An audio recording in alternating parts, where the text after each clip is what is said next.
বিসমিল্লাহির রহমানির রহিম।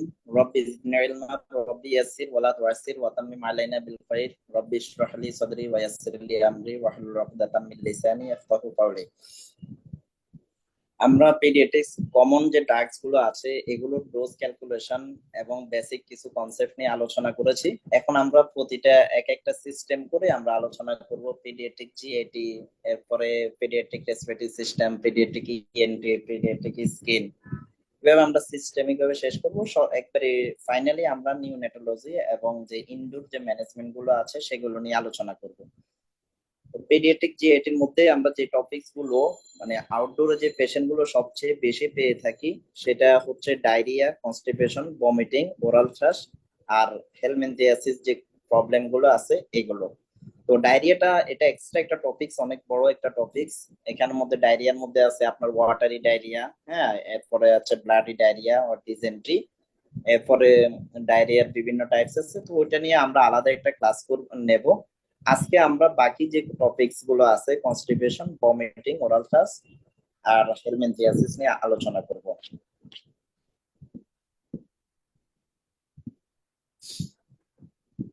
কনস্টিপেশন, তো কনস্টিপেশন আমরা সবাই জানি এই বিষয়টা অ্যাডাল্টদের ক্ষেত্রে এবং বাচ্চাদের ক্ষেত্রেও কিন্তু কনস্টিপেশন হয়ে থাকে। It is a common problem for which 3% children visit to general paediatrician and 30% to paediatric gastroenterologist. কনস্টিপেশনটা কিন্তু পেডিয়াট্রিক জিআইটির মধ্যে খুবই কমন। ডায়রিয়ার চাইতেও কনস্টিপেশনের ইয়েটা বেশি, কারণ ডায়রিয়া 2 বছর বয়স পর্যন্ত হয়, এরপর আর খুব একটা হয় না। এরপরে ডায়রিয়াটা হয়তো অ্যাকুইট একটা ডিজিজ, 7 থেকে 10 দিনের একটা ট্রিটমেন্ট নিলে ঠিক হয়ে যায়। ওয়াটারি ডায়রিয়া হলে 3 দিন 4 দিন হসপিটালে থাকা লাগে, এরপরে ঠিক হয়ে যায়। কিন্তু কনস্টিপেশনটা 2 4 দিন 5 দিন 10 দিনে ঠিক হয় না।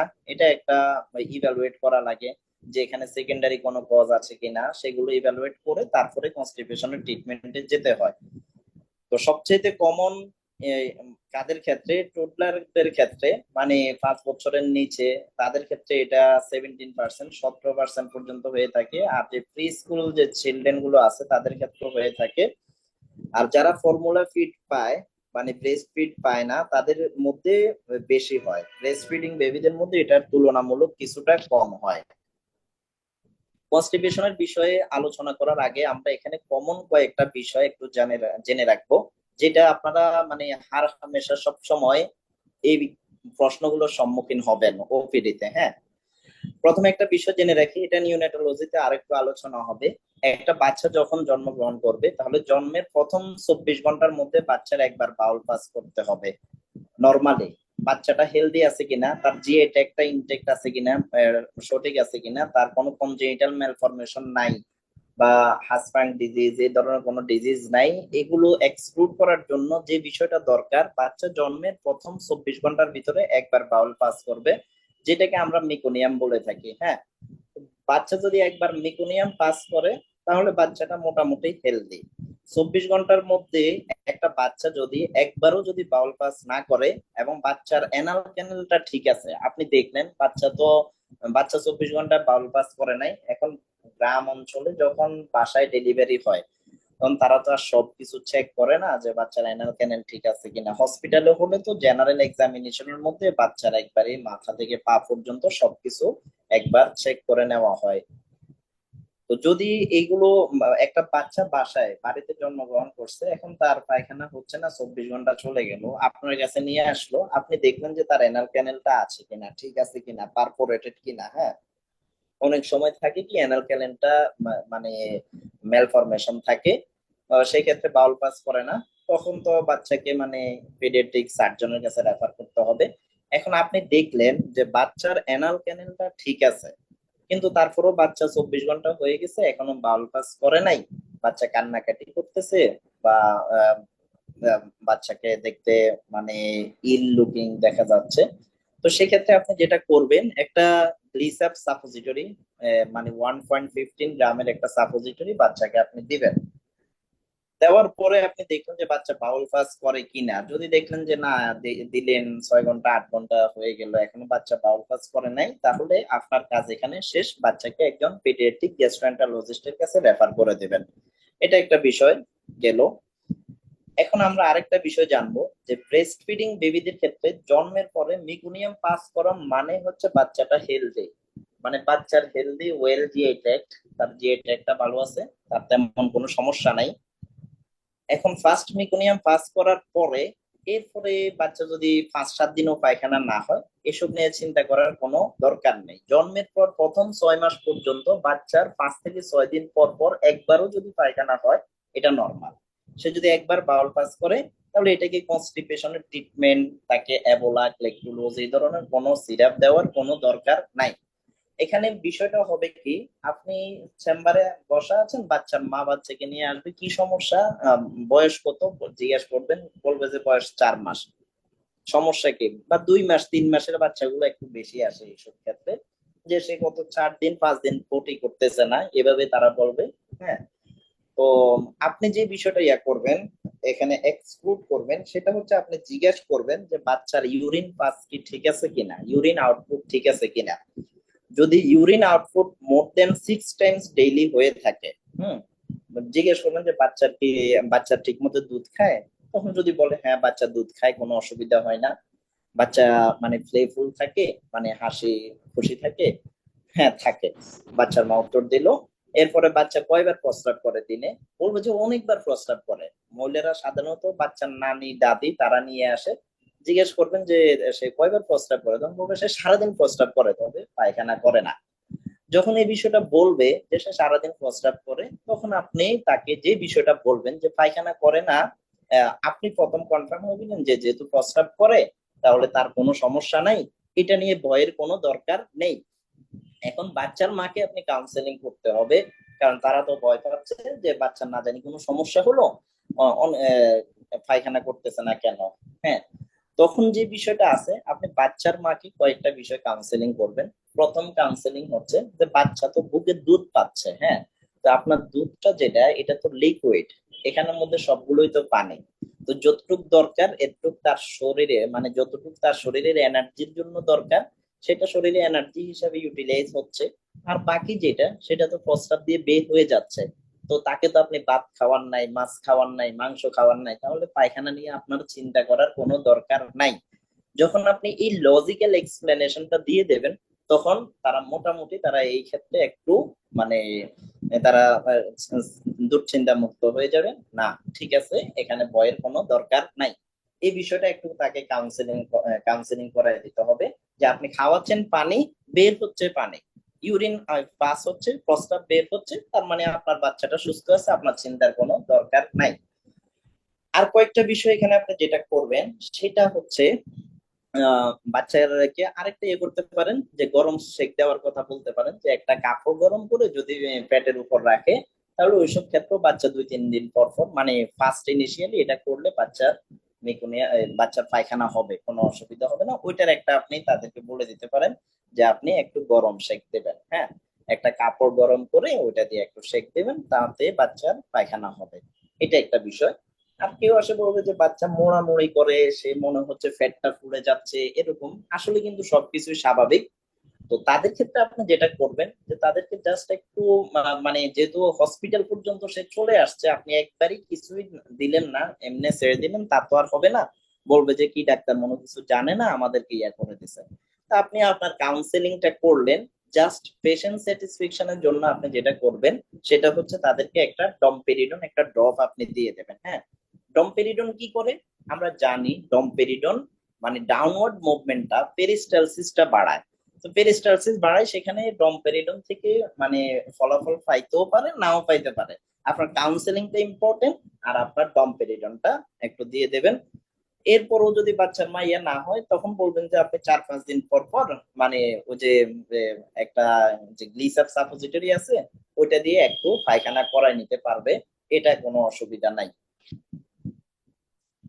তাহলে এইসব বাচ্চাকে যখন চেম্বারে নিয়ে আসবে, এই কাউন্সেলিংটা 5-7 মিনিট একটু সময় নিয়ে কাউন্সেলিং করে দেবেন। হ্যাঁ, এইসব বাচ্চা যখন চেম্বারে আসবে, আপনি একবারে ফুললি হাসি খুশিতে, একবারে নিজের ফ্যামিলি মেম্বারের মতো মনে করে যে মা আপনার বাবুর তো এই সমস্যা, সে দুধ খাচ্ছে, দুধটা তো প্রস্রাবের সাথে পানি পরিমাণ, পানি জাতীয় জিনিস, সেটা প্রস্রাবের সাথে বের হচ্ছে, এটা নিয়ে আপনার চিন্তার কোনো দরকার নাই। যখন আপনি এই কাউন্সিলিংটা করে দিবেন মোটামুটি তারা রিল্যাক্স হয়ে যাবে। এটা কিছু নরমাল বিষয় গেল। এখন আমরা আসি অ্যাবনরমাল, মানে কনস্টিপেশন কাকে বলে, এরপরে পেডিয়াট্রিক্স কনস্টিপেশনের কজ কি কি আছে, এরপরে হচ্ছে আমাদের এটার ম্যানেজমেন্টটা কি। তিনটা বিষয় আমরা এখানে কনস্টিপেশন থেকে শিখবো। তো ভাইয়া এটা, একটু জি ইন্টারাপ্ট করবো। বলেন। ভাইয়া অনেকেই বলে যে জি ভাইয়া, অনেকেই বলে যে নিউনেট মানে জন্ম হওয়ার পরে ফার্স্ট 24 আওয়ার্স এর মধ্যে নর্মালি ইউরিনেশন হবে আর 48 ঘন্টার মধ্যে পায়খানা হবে। হ্যাঁ, যদি 48 ঘন্টা, এটা না 24 করে থেকে তাহলে 48, অ্যাবনর্মাল। হ্যাঁ 24 থেকে 48 ঘন্টা পর্যন্ত একটা ইয়ে আছে। এই কারণে আমরা পরবর্তীতে রেফারের কথাটা বলছে যে উইথিন 48 আওয়ার। আর ভাইয়া মানে 5-6 দিন পর পর 6 মাস পর্যন্ত সে পায়খানা করবে, এটা নর্মাল। কিন্তু কখন আমাদের কনসার্ন হবে যে পায়খানা করছে না, কখন আমাদের মানে সিগনিফিকেন্ট ভাববো, প্যাথোলজি ভাববো? আমরা এই তো এটা সামনে আগাচ্ছি, কনস্টিপেশনের মধ্যে যাচ্ছি 6 মাসের পরে।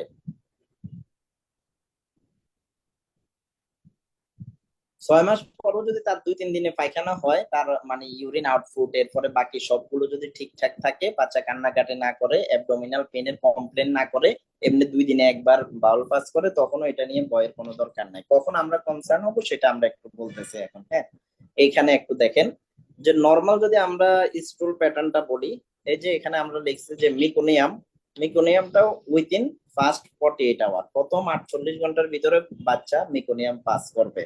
এটা হচ্ছে মানে স্বাভাবিক একটা হেলদি বাচ্চার ক্ষেত্রে। 48 ঘন্টা পর্যন্ত না করলে এরপরে আমরা ফার্দার যেটা আছে রেফারেল, কোন কোন স্যার 24 ঘন্টার কথা বলে। তো এখানে খুব কমন যেটা আছে সেটা হচ্ছে 48 ঘন্টা। এরপরে একটা 3 মাসের বাচ্চা, তার দৈনিক 2 থেকে 4 বার স্টুল হতে পারে, এটা নর্মাল। একটা বিষয় আছে বাচ্চার সময়, অনেক সময় এখানে আরেকটা বিষয়, মানে হেলদি বাচ্চাদের ক্ষেত্রে একটা বিষয় মনে রাখবেন, গ্যাস্ট্রোকোলিক রিফ্লেক্স নামে একটা বিষয় আছে। কিছু বাচ্চার মা অনেক সময় আসবে যে আমার বাচ্চাকে দুধ খাওয়ানোর পরে সে পায়খানা করে দেয়। হ্যাঁ, যে তাকে আমি দুধ খাওয়াইলাম, দৈনিক 8 বার খাওয়াইলাম, 8 বার করছে, 10 বার খাওয়াইলাম, 10 বার করছে। এই ক্ষেত্রে আপনি বাচ্চার ইউরিন আউটপুটটা চেক করবেন যে ইউরিন আউটপুট ঠিক আছে কিনা। হ্যাঁ, ইউরিন আউটপুট ঠিক আছে, দৈনিক 6 বারের বেশি। ডায়রিয়া করলে ইউরিন আউটপুট কমে যায়, ওইটা কি আপনি ডায়রিয়া বলবেন না নর্মাল গ্যাস্ট্রোকোলিক রিফ্লেক্স বলবেন, সেটার জন্য আপনার ইউরিন আউটপুটটা একটু জিজ্ঞেস করতে হবে।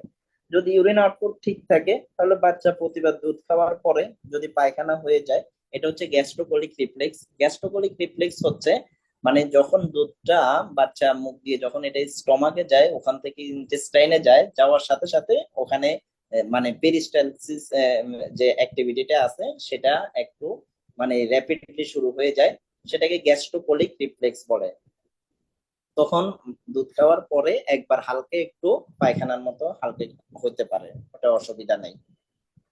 এরপরে হচ্ছে বাচ্চার যদি 2 বছর মানে বয়স, সেখানে প্রতিদিন 1 থেকে 2 বার। আর 4 বছরের পরে প্রতিদিন একবার সে পায়খানা করবে, এটা নর্মাল একটা হেলদি বাচ্চার ক্ষেত্রে এটা নর্মাল।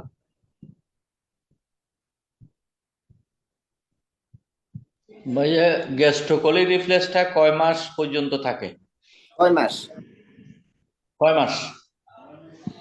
6 মান্থ পর্যন্ত গ্যাস্ট্রোকোলিক রিফ্লেক্স। এক্সক্লুসিভ ব্রেস্ট ফিডিং এর যে সময়টা আছে ওই সময়টার জি। মধ্যে গ্যাস্ট্রোকোলিক রিফ্লেক্সটা হবে। এখন আমরা যদি কনস্টিপেশনের জন্য একটা রোম 4 ক্রাইটেরিয়া নামক কিছু ক্রাইটেরিয়া আছে কনস্টিপেশনের জন্য, আমরা কখন বলবো কনস্টিপেশন হচ্ছে একটা বাচ্চা। হ্যাঁ, আমরা কখন বলবো,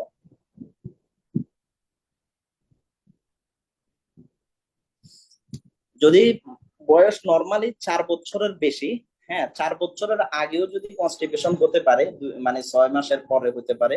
ইউজুয়ালি 2 বছরের নিচে কনস্টিপেশন খুব একটা হয় না, 2 বছরের পরে, কারণ 2 বছর পর্যন্ত তো বাচ্চারা মায়ের বুকের দুধে খায়, তো তাদের ক্ষেত্রে কনস্টিপেশন খুব একটা দেখা যায় না।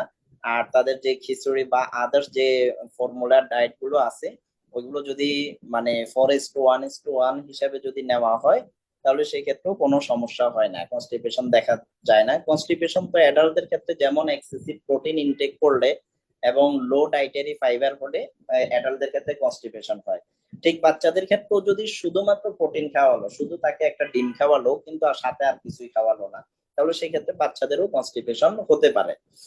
এখন এখানে আমাদের যেটা আছে কনস্টিপেশনের যে রোম 4 ক্রাইটেরিয়াটা, সেখানে হচ্ছে বাচ্চার বয়স হবে 4 বছরের বেশি। এসব বাচ্চার ক্ষেত্রে যদি আমরা নিচে মানে কয়েকটা ক্রাইটেরিয়া দিছে, এসব ক্রাইটেরিয়া থেকে যদি 2টা ক্রাইটেরিয়া আমরা পাই, যেটা মোর দেন 1 মান্থ, এরপর হচ্ছে occurring least once per week, মানে প্রতি সপ্তাহে একবার, 1 মাস পর্যন্ত। এই যে কয়েকটা ক্রাইটেরিয়া, 6টা ক্রাইটেরিয়া দিছে, এগুলো থেকে যদি কোনো একটা হয়, 2টার বেশি ক্রাইটেরিয়া থাকে 1 মাস পর্যন্ত, তখন সেটাকে আমরা প্যাথোলজিক্যাল কনস্টিপেশন বলবো। 1 মাসের বেশি যদি নিম্নের যে ক্রাইটেরিয়া গুলো আছে এগুলো থেকে কোনো 2টা ক্রাইটেরিয়া, 2 বা ততোধিক ক্রাইটেরিয়া প্রতি সপ্তাহে একবার 1 মাসের বেশি যদি হয়, তখন সেটাকে আমরা কনস্টিপেশন বলবো, যেটা সমস্যা। এখন কি আছে এখানে, 1 নাম্বার যে passing of স্টুল 2 or less than 2 times in a week, সপ্তাহে তার 2বারের কম পায়খানা হচ্ছে, হ্যাঁ, দেখা গেছে প্রতি 4 দিন পরে একবার হয়, তাহলে ক্রাইটেরিয়া মিলে যাবে। 2 দিন পরে একবার হচ্ছে, সপ্তাহে 3বার হচ্ছে, কোনো সমস্যা নাই। বাচ্চা কান্নাকাটিও করে না, পেট ব্যথাও নাই, এবং হওয়ার সময় খুব শক্ত হচ্ছে না, স্বাভাবিক পায়খানা হচ্ছে, বাট 2 দিন পর পর হয়, ওইটাতে তেমন সমস্যা, ওইটা নিয়ে এত কনসার্ন হওয়ার কিছু নেই। এরপরে faecal incontinence 1 or more in a week, painful defecation or hard bowel movement.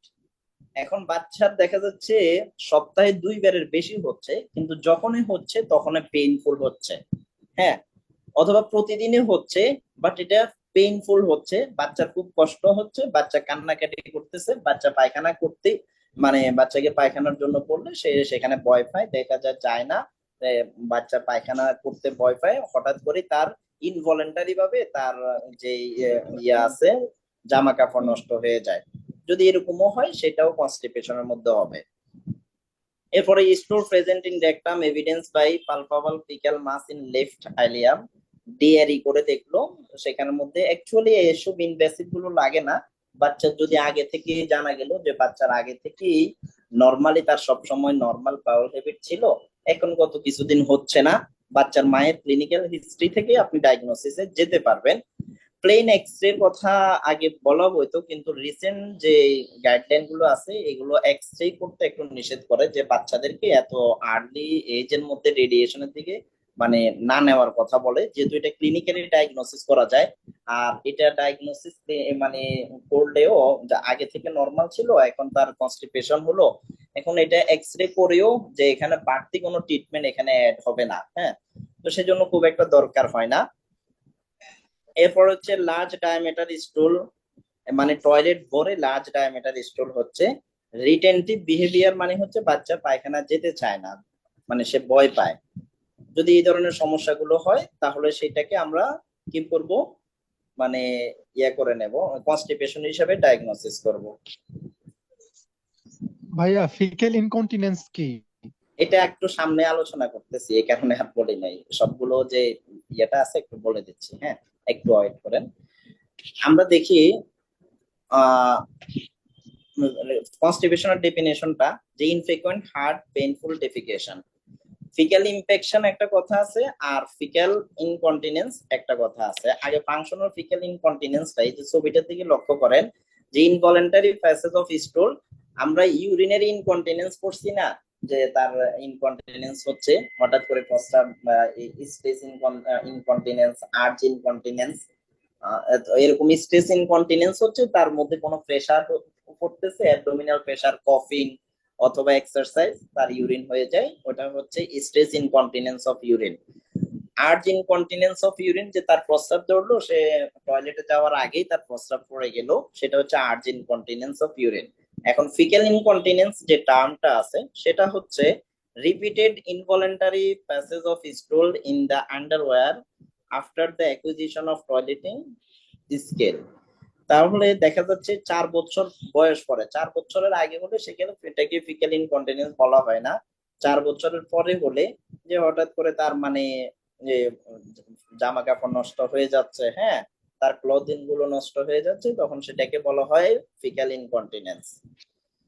R faecal infection কাকে বলে? Large hard mass of stool that gets start so badly in your colon or rectum that you can push it out, মানে মনে হচ্ছে যে সেখানে আটকে রয়েছে, বাইর করতে পারতেছে না, কষ্ট হচ্ছে, সেটা হচ্ছে ফিক্যাল ইনফেকশন।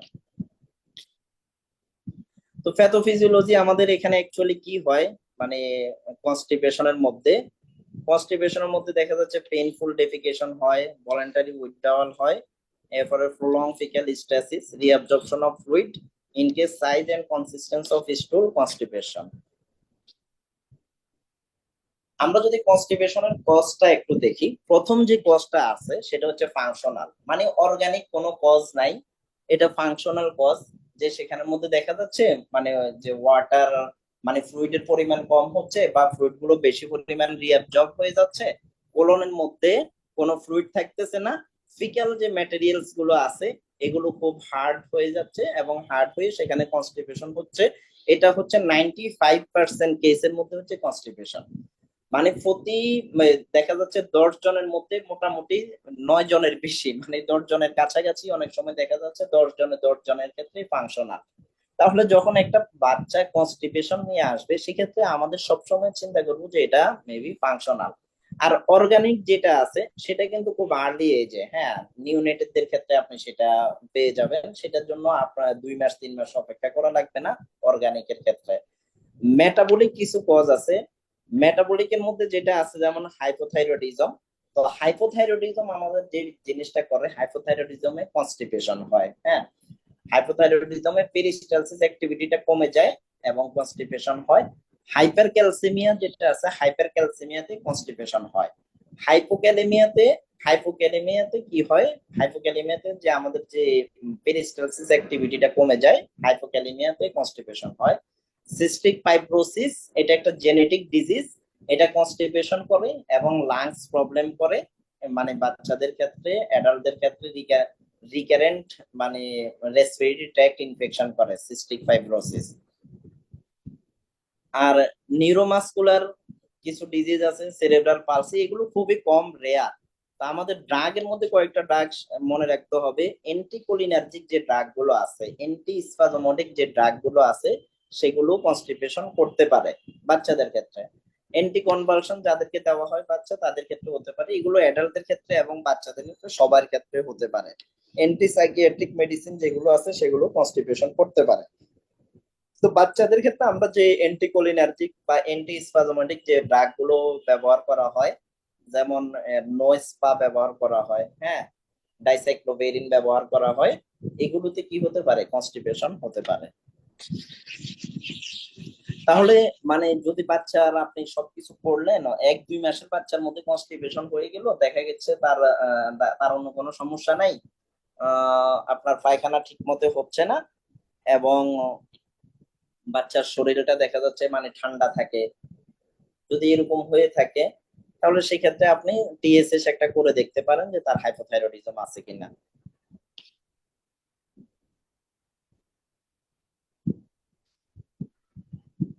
এখন ক্লিনিক্যাল ফিচার্স কি কি নিয়ে আসবে কনস্টিপেশনের? তো কনস্টিপেশনের যেটা আছে হার্ট স্টোর, বাচ্চার অ্যাবডোমিনাল পেইন, যখন বাচ্চার পায়খানা হচ্ছে না তখন, পায়খানা যদি না হয়, কনস্টিপেশন যদি থাকে, তাহলে বাচ্চার খাবার রুচি কমে যাবে। কারণ বাচ্চা খাবে না, কেন খাবে না, খাইলে তার পায়খানা করতে হবে, পায়খানার ইয়া হবে, এই হিসেবে আস্তে আস্তে তার খাবার রুচি কমে যাবে। নাউসিয়া, ভমিটিং, ডিসপেপসিয়া, অ্যাবডোমিনাল ডিস্টেনশন, এরপরে কনস্টিপেশনের পরে ডায়রিয়াও হতে পারে, ফিক্যাল সয়েলিং হতে পারে, রিটেনটিভ ফস্টার হতে পারে। রিটেনটিভ ফস্টার হচ্ছে বাচ্চা দেখা যাচ্ছে মানে এভাবে মানে পায়খানাকে ধরে রাখার জন্য, মানে যাতে সে পায়খানা করা না লাগে, সে মানে নিজে জিম খিচা পড়ে থাকবে, তাও পায়খানা যাইতে সে ভয় পাবে কারণ তার পেইন হয়। তো এখানে কিছু ইনভেস্টিগেশন, অ্যাকচুয়ালি তেমন কোনো ইনভেস্টিগেশন ফার্স্ট লাগবে না, হ্যাঁ, প্রথম জাস্ট বাচ্চার আপনি নর্মালি ক্লিনিক্যালি ডায়াগনোসিস করে যে ট্রিটমেন্টটা আছে ট্রিটমেন্টটা দিবেন। ট্রিটমেন্টটা না হলে পরবর্তীতে আপনি বাচ্চাকে ট্রিটমেন্টে কাজ না হলে এই পরীক্ষাগুলো করতে পারেন, একটা এক্সরে করতে পারেন। এক্সরে করলে সেখানে কি মাল্টিপল এয়ার ফ্লুইড লেভেল পাওয়া যেতে পারে। আর CBC with peripheral blood film এটা দরকার হয় না।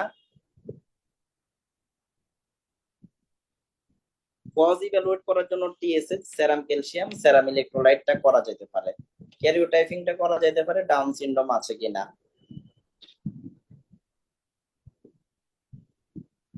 এখন রেড ফ্ল্যাগ কিছু সাইন সিমটমস আছে, রেড ফ্ল্যাগ সাইন গুলো একটু মনে রাখতে হবে। রেড ফ্ল্যাগ সাইন থাকলে বাচ্চাকে একটু ইয়া করে দিতে হবে, মানে রেফার করে দিতে হবে। যেমন ডিলেড পাসেজ অফ মিকোনিয়াম, 48 ঘন্টা পরে দেখা যাচ্ছে মানে তার এখনো মিকোনিয়াম পাস হচ্ছে না। 1 মান্থ এজ এর মধ্যে যদি বাচ্চার কনস্টিপেশন হয় তাহলে এটা রেড ফ্ল্যাগ, এটা পিডিয়াট্রিক গ্যাস্ট্রোএন্টারোলজিস্টের কাছে রেফার করবেন। Failure two thrive, severe abdominal distension, দেখা যাচ্ছে বাচ্চার কনস্টিপেশনের কারণে বাচ্চার ওজন বাড়তেছে না। আমাদের প্রথম ক্লাসে বলেছিলাম যে প্রথম 1 মাসে ওজন হবে 2.5 কেজি, পরে প্রতি মাসে 1 কেজি করে বাড়বে, 2.5 কেজির উপরে 1 কেজি করে বাড়বে। দ্বিতীয় মাসে 3.5 কেজি, তৃতীয় মাসে 4.5 কেজি, চতুর্থ মাসে 5.5 কেজি, এরকম করে বাড়তে থাকবে। যদি এরকম না হয়, না বাড়ে, তাহলে সেটাকে ফেইলিওর টু থ্রাইভ হিসাবে, যে পেশেন্টের হয়তো ইয়া হচ্ছে না, তখন পেশেন্টটাকে একটু রেফার করতে হবে। তখন এই যে হার্টস্ট্রাং ডিজিজ হতে পারে, সিস্টিক ফাইব্রোসিস হতে পারে, মেটাবলিক কন্ডিশন হতে পারে। হ্যাঁ, তো এইভাবে এই যে রেড ফ্ল্যাগ যে সাইন গুলো আছে, টাইট অ্যানাল স্ফিংটার যদি হয় তাহলে অ্যানোরেক্টাল ম্যালফরমেশন হতে পারে, স্পাইনাল কর্ড অ্যাবনরমালিটি কিছু কন্ডিশনের মধ্যে হতে পারে। এই কন্ডিশন গুলোতে বাচ্চাকে রেফার করে দেবেন। এখন আমরা দেখবো ট্রিটমেন্টটা। কনস্টিপেশনের ট্রিটমেন্টের মধ্যে আমাদের মানে ট্রিটমেন্টের 3টা মানে ইয়া আছে, স্টেপ আছে। একটা হচ্ছে মানে initial treatment, maintenance therapy, follow up schedule. এই 3টেই যদি আপনি মেনটেন করেন তাহলে বাচ্চা মোটামুটি একটা কিউরেটিভ স্টেজে চলে যাবে, বাচ্চা সুস্থ হয়ে যাবে। এখন যদি আমরা শুধুমাত্র ফার্স্ট স্টেজটা এখন অনেকে ফলো করে, যে ফিক্যাল ডিসইনফেকশন, বাচ্চা আসছে, যে তাকে 3 দিন 4 দিনের জন্য একটা অ্যাভোলাক্স সিরাপ দিয়ে দিছে, এরপরে দেখে গেছে 7-8 দিন ভালো, পরে আবার আসছে, আবার একটা অ্যাভোলাক্স সিরাপ দিয়ে দিছে, কয়েকদিন ভালো, আবার আসছে।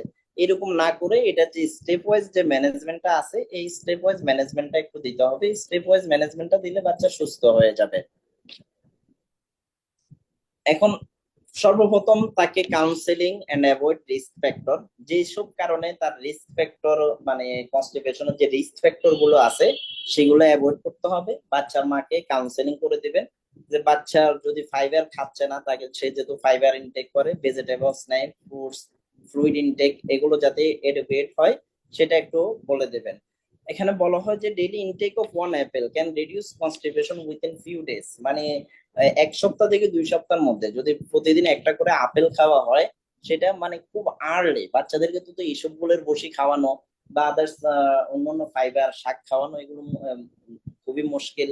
তো এইসব ক্ষেত্রে যদি অ্যাপেল, বাচ্চাকে একটা করে আপেল খাওয়ালে বাচ্চারা খায়, আপেল খাইলে দেখা যাচ্ছে 2 সপ্তাহের মধ্যেই মোটামুটি কনস্টিপেশন ভালো হয়ে যাবে, খুবই উপকারী। Avoid excessive consumption of milk, meat, fatty food, fast food, এগুলো অ্যাভয়েড করবে। এরপরে অ্যাভয়েড মিল্ক, গ্রেপ, এরপরে হচ্ছে পমিগ্রেনেট, পেয়ারা, এরপরে ব্যানানা। যখন ব্যানানা তো উপকারী, গ্রিন ব্যানানা, কিন্তু আমরা জানি যে ডায়রিয়াতে আমরা গ্রিন ব্যানানা দিই যাতে করে মানে পায়খানা শক্ত হয়।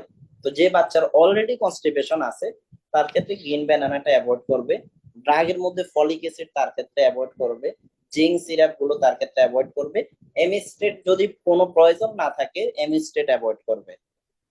মেডিকেল এডুকেশন, বাচ্চাকে টয়লেট ট্রেনিং দিতে হবে। বাচ্চার যখন একটু বয়স হয় যে বাচ্চা কিভাবে টয়লেট করবে, তাকে মানে নির্দিষ্ট সময়, যে বাচ্চা তো পায়খানা হচ্ছে না আজকে হয় নাই, যেমন বাচ্চা যখন একটু হাঁটতে পারে তখন বাচ্চাকে প্রতিদিন একটা নির্দিষ্ট সময়ের মধ্যে নিয়ে টয়লেটে বসায় রাখতে হবে। এতে করে মানে 10 মিনিট করে দৈনিক 2 বার আফটার মিল, খাবারের পরে। এরপরে হচ্ছে বাচ্চার physical exercise, reduce screen time. এখন বাচ্চারা অনেক সময় সারাক্ষণ মোবাইল চালায়, বসে থাকে, ইয়ে করে, নাড়াচড়া করে না, দেখা যাচ্ছে এখান থেকেও কনস্টিপেশনের জন্য এটা একটা প্রিডিসপোজিং ফ্যাক্টর হিসেবে কাজ করে। তো এই স্ক্রিনিং টাইমটা একটু কমাতে হবে। তো টয়লেট ট্রেনিংটা খুবই ইম্পর্টেন্ট, যে বাচ্চার যখন একটু বয়স হবে, হাঁটতে পারবে, তখন বাচ্চাকে প্রতিদিন 10 মিনিট করে খাবারের পরে যাতে সে একটু বসে থাকে, টয়লেট নিয়ে তাকে বসায় রাখবেন, পায়খানা হোক বা না হোক তাকে বসায় রাখবেন। এতে করে তার যে রিফ্লেক্সটা আছে, বাউল পাসের যে রিফ্লেক্সটা আছে, এটা তৈরি হবে এবং এটা কনস্টিপেশনের জন্য একটা প্রিভেন্টিভ মেথড হিসেবে কাজ করবে। এবার আসি আমরা মেডিকেশন। তাহলে বাচ্চার মাকে আপনি যে জিনিসটা বলবেন, এখানে তো যে তাকে আপেল খাওয়াবেন, তাকে সম্ভব হলে 6 মাসের উপরে হলে ইসবগুলের ভুসি খাওয়াবে, যে একটু 1 চামচ 1 কাপ পানিতে একটু গুড় দিয়ে অথবা চিনি দিয়ে খাওয়াতে পারেন, এটা উপকারী। আর যেগুলো অ্যাভয়েড করবে, পেয়ারা পেয়ারা কনস্টিপেশন করে, পেয়ারা একটু অ্যাভয়েড করবে। আর টয়লেট ট্রেনিংটা একটু কাউন্সেলিং করে দেবেন, মুখে বলে দেবেন। আর যে বিষয়গুলো আছে, ফিক্যাল ডিসইনফেকশন, মানে এখন বাচ্চাটা যখন আসছে অ্যাকুইট কনস্টিপেশন নেয়া, হসপিটালে কিন্তু স্বাভাবিকত আসে যদি বাচ্চার কষ্ট হয়, দেখা যাচ্ছে অনেক বেশি কষ্ট হচ্ছে, বাউল পাস হচ্ছে না, যদি এমন একটা কন্ডিশন হয়ে যায় তখনই হসপিটালে আসে বা ডক্টরের চেম্বারে আসে, আদারওয়াইজ চেম্বারে আসে না। তো যখন এই অবস্থার মধ্যে আসছে, প্রথম যে কাজ আছে সেই কাজ হচ্ছে মানে বাচ্চার যে কোলনের মধ্যে, যে আমার এখানে যদি আমরা কোলন ধরি, যে এখানে হার্ড মাস অফ স্টুল এখানে জমে আছে বিভিন্ন জায়গায়, এখন আগে এগুলো ক্লিয়ার করতে হবে। এগুলো ক্লিয়ার করে যে তার কোলনিক ডায়ামিটারটা আছে এটাকে আগে ক্লিয়ার করতে হবে, যে এখানে এখন তেমন কিছু জমে নাই, এটাকে ফার্স্টলি ক্লিয়ার করে ফেলতে হবে। এটাকে যখন ক্লিয়ার করে ফেলবে, তখন এটা ক্লিয়ার করার পরে এটার জন্য আমাদের অ্যাকুইট যে ট্রিটমেন্টটা আছে এটা আমরা দেবো 2 থেকে 3 দিনের জন্য, অ্যাকুইট ট্রিটমেন্টটা দেবো। আর অ্যাকুইট ট্রিটমেন্ট 2-3 দিন দেওয়ার পরে মেইনটেনেন্স থেরাপিটা হবে ফর নেক্সট 2 মান্থ। 2 মাসের জন্য একটা মেইনটেনেন্স থেরাপি দিয়ে দিবেন, এরপরে বাচ্চাকে ফলো আপে রাখবেন। এটা হচ্ছে ট্রিটমেন্ট। তাহলে প্রথম অ্যাকুইট ম্যানেজমেন্ট, এরপর হচ্ছে 2 থেকে 3 মাসের একটা ম্যানেজমেন্ট। এটা এই হিসেবে দিলে মোটামুটি বাচ্চা খুব আর্লি সুস্থ হয়ে যাবে। এখন অ্যাকুইট ম্যানেজমেন্টে বা ফিক্যাল ডিসইনফেকশন, সেখানে আমরা কি করব, এখানে ফার্স্ট চয়েস অলওয়েজ বাচ্চাদের ক্ষেত্রে আমাদের ফার্স্ট চয়েস হবে non invasive oral medication. Non invasive, তাহলে ইনভেসিভ কোনগুলো? ইনভেসিভ মানে হচ্ছে যে এনেমা বা গ্লিসাপ সাপোজিটরি, এগুলো হচ্ছে ইনভেসিভ। আর নন ইনভেসিভ হচ্ছে ওরাল মেডিকেশন গুলো হচ্ছে নন ইনভেসিভ। এখন ওরাল ম্যানেজমেন্টে আমরা নন ইনভেসিভ ওরাল ম্যানেজমেন্ট সর্বপ্রথম আমরা যেটা দিতে পারি সেটা আছে আমাদের polyethylene glycol 1 gram per kg per day into divided dose. 3 দিনের জন্য আমরা এটা দেব। এটা অতগুলো মনে রাখার দরকার নেই, বাজারে এটা অ্যাকোয়ালেক্স পাউডার নামে পাওয়া যায়। এটার সাথে একটা কাপ দেওয়া থাকে, ওই কাপে 1 কাপ পাউডার সমান 17 গ্রাম। তাহলে আমরা এখানে বলছি যে 1 গ্রাম/কেজি পার ডে, তাহলে ওজন 10 কেজি হলে আধা কাপ পাউডার, আধা কাপ পানি মিশিয়ে দিনে 2 বার। হ্যাঁ, তাহলে এখানে মোটামুটি 17 গ্রাম থাকে। যদি 10 কেজি থাকে, তাহলে 10 কেজি থাকলে আমরা আধা কাপ পাউডার আধা কাপ পানি মিশিয়ে দিনে 2 বার 3 থেকে 5 দিন আমরা এটা দিতে পারি। 3 দিন দিলে চলবে। এই যে অ্যাকোয়ালেক্স পাউডারটা, এই যে ছোট একটা কাপ থাকে, হ্যাঁ, এখানে কিভাবে মানে বলে দিবেন যে এখানে যেভাবে আছে ওইভাবে একটু ইয়া করবেন, ফোড়ে বাচ্চার মাকে বলবেন যে ভিতরে কাগজ দেওয়া থাকে ওইটা ফোড়ে, অথবা আপনি লিখে দিবেন যে এখানে যদি 10 কেজি ওজন হয়, এটা একটু বেশি গেলেও কোনো সমস্যা নাই। তো এটাতে কি করবেন যে এটার পরিমাণ, যে ভিতরে একটা কাপ দেওয়া থাকবে, ওটা 10 কেজি পর্যন্ত আধা কাপ পরিমাণ দিবেন, দিয়ে সেখানে আধা কাপ পানি মিশিয়ে দিনে 2 বার 3 থেকে 5 বার 3 থেকে 5 দিন পর্যন্ত, এটা ভেরি ইজি টু প্রিফার অ্যাকোয়ালাক্স পাউডারটা। তাহলে এটা হচ্ছে ইনিশিয়াল ম্যানেজমেন্টটা। সেকেন্ড চয়েস আসবে আমাদের যে ইনভেসিভ, যে বাচ্চা এগুলো খাইতে চায় না, হ্যাঁ, বা এগুলো খাওয়ানো যায় না, অথবা আমি এটা খাওয়ালাম তাও খুব একটা কাজ হচ্ছে না, তখন এনেমা এনেমা দেওয়া হয়। ফ্লিট এনেমা নামে যেগুলো পাওয়া যায়, ওটা হচ্ছে মানে আধা হাফ টু 1 বোতল পার রেক্টাল ওডি অর পিডি, দিনে 1 বার অথবা 2 বার। ওইটা এখন বাচ্চা 2 বছরের নিচে হলে এটা অ্যাভয়েড করা হয়। ফ্লিট এনেমা এখন শুধু রাখা হয় কারো যদি কোলোনোস্কোপি করা হয় তাদের ক্ষেত্রে দেওয়া হয়, এছাড়া অন্যদের ক্ষেত্রে কিন্তু এনেমার ব্যবহার হয় না। জাস্ট একটু জেনে রাখেন, মানে জানার জন্য যে এটা বলে দিলাম, ফ্লিট এনেমা দেওয়া যায়। কিন্তু এখন যেটা নর্মালি ব্যবহার হয় সেটা হচ্ছে গ্লিসারিন সাপোজিটরি, যেটা গ্লিসাপ সাপোজিটরি নামে পাওয়া যায়। তাহলে আমাদের ফার্স্ট চয়েস হবে অ্যাকোয়ালাক্স। হ্যাঁ, অনেক সময় আছে যে কিছু বাচ্চা আছে খাইতে চায় না, আর কিছু বাচ্চা আছে যে সে তাকে সাপোজিটরি বা ডোজ দিতে দেয় না। তো এখানে যেটা আছে, এখানে আমাদের এনেমাটার দরকার নাই, গ্লিসারিন সাপোজিটরিটা মনে রাখবেন ইনভেসিভ প্রসিডিউরে। সেটা হচ্ছে বাচ্চাকে 1.15 গ্রাম মানে 1.25 গ্রাম দেওয়া হয় 2 থেকে 6 বছর পর্যন্ত, একটা সাপোজিটরি পার রেক্টালি দিনে 2 বার। একটা দিলে হবে, 2 থেকে 6 বছর। আর 6 বছর অথবা তার বেশি হলে দুইটা সাপোজিটরি দিতে পারেন, 1.5 গ্রামের দুইটা, অথবা 2.3 গ্রামের একটা, 12 ঘন্টা পর পর দিলে হবে 3 দিনের জন্য। তাহলে এটা হচ্ছে প্রথম 3 দিনের ট্রিটমেন্ট। তো এই গ্লিসারিন সাপোজিটরি দেওয়ার পরে কি হবে, বাচ্চার যে কোলনের মধ্যে যেগুলো জমে আছে এগুলো ক্লিন হয়ে যাবে, এগুলো বের হয়ে যাবে। বের হওয়ার পরে এখন যাতে করে আবার হঠাৎ করে জমে না যায় ওখানে, সেজন্য আমাদের শুরু করতে হবে মেইনটেনেন্স থেরাপি। তাহলে আমাদের প্রথমে একই প্রেসক্রিপশনে লিখে দিবেন যে গ্লিস্যাপ সাপোজিটরি দৈনিক মানে 1.15 গ্রাম, সকালে একটা, রাতে একটা, দৈনিক 3 দিন। এরপরে 3 দিনের পর থেকে লিখবেন যে এই ওষুধটা সিরাপ ল্যাকটোলোজ, ট্রেড নেম এটা অসমোলাক্স, অ্যাবোলাক, বিভিন্ন নামে পাওয়া যায়। এটার ডোজটা হচ্ছে 1 to 2 ml per KG per dose, দৈনিক 2 বার 3 বার দেওয়া যায়। পরবর্তী 2 মাসের জন্য এটা দিবেন। তাহলে আপনি যেটা করবেন, বাচ্চার ওজন যদি হয় 10 কেজি, তাহলে 1 চামচ করে দৈনিক 2 বার, অথবা 2 চামচ করে দৈনিক 2 বার দিতে পারেন। যে 2 চামচ করে দিচ্ছেন, দেখা যাচ্ছে যে তার বেশি বেশি পায়খানা হয়ে যাচ্ছে, হ্যাঁ, তাহলে আপনি 1 চামচ করে দেন। তাহলে ডোজটা আপনি টাইট্রেট করতে পারবেন বাউল মুভমেন্টের ফ্রিকোয়েন্সির উপর লক্ষ্য করে। তাহলে মোট 1 চামচ দিয়ে শুরু করেন, অথবা প্রথমে 2 চামচ করে দেন, যে 2 চামচ করে খাওয়াবেন দৈনিক 2 বার, অথবা দৈনিক 3 বার দিবেন। আর বলে বলে দিবেন যে যদি দেখেন যে বেশি বেশি পায়খানা করতেছে, তাহলে আপনি 1 চামচ করে খাওয়াবেন। ইউজুয়ালি আপনি 2 চামচ দিয়েও শুরু করতে পারেন, 1 চামচ দিয়েও শুরু করতে পারেন 10 কেজি ওজনের ক্ষেত্রে। তাহলে এটা গেল মেইনটেনেন্স থেরাপি। তাহলে আমার প্রেসক্রিপশনের মধ্যে আপনি যেটা করবেন সেটা হচ্ছে, প্রথমে আপনার যে লিখে দিবেন তাকে গ্লিসারিন সাপোজিটরি অথবা অ্যাকুয়ালেক্স পাউডার, এটা আপনি 3 দিন খাওয়াবেন, বা 5 দিনের জন্য দিবেন অ্যাকুয়ালেক্স পাউডার, এটা 5 দিন। 5 দিনের পরবর্তী থেকে আপনার মেইনটেনেন্স থেরাপি হিসেবে ল্যাকটোলোজ সিরাপ চলবে। তো ল্যাকটোলোজ গুলো কি, এগুলো হচ্ছে ল্যাক্সাটিভ বলা হয়। মানে আমাদের যে ল্যাক্সাটিভ মানে হচ্ছে যেগুলো আমাদের বাউলকে সফট করে, ল্যাক্সাটিভ কনস্টিপেশনে কাজ করে। তো আমার ল্যাকটোলোজটা হচ্ছে অসমোটিক ল্যাক্সাটিভ।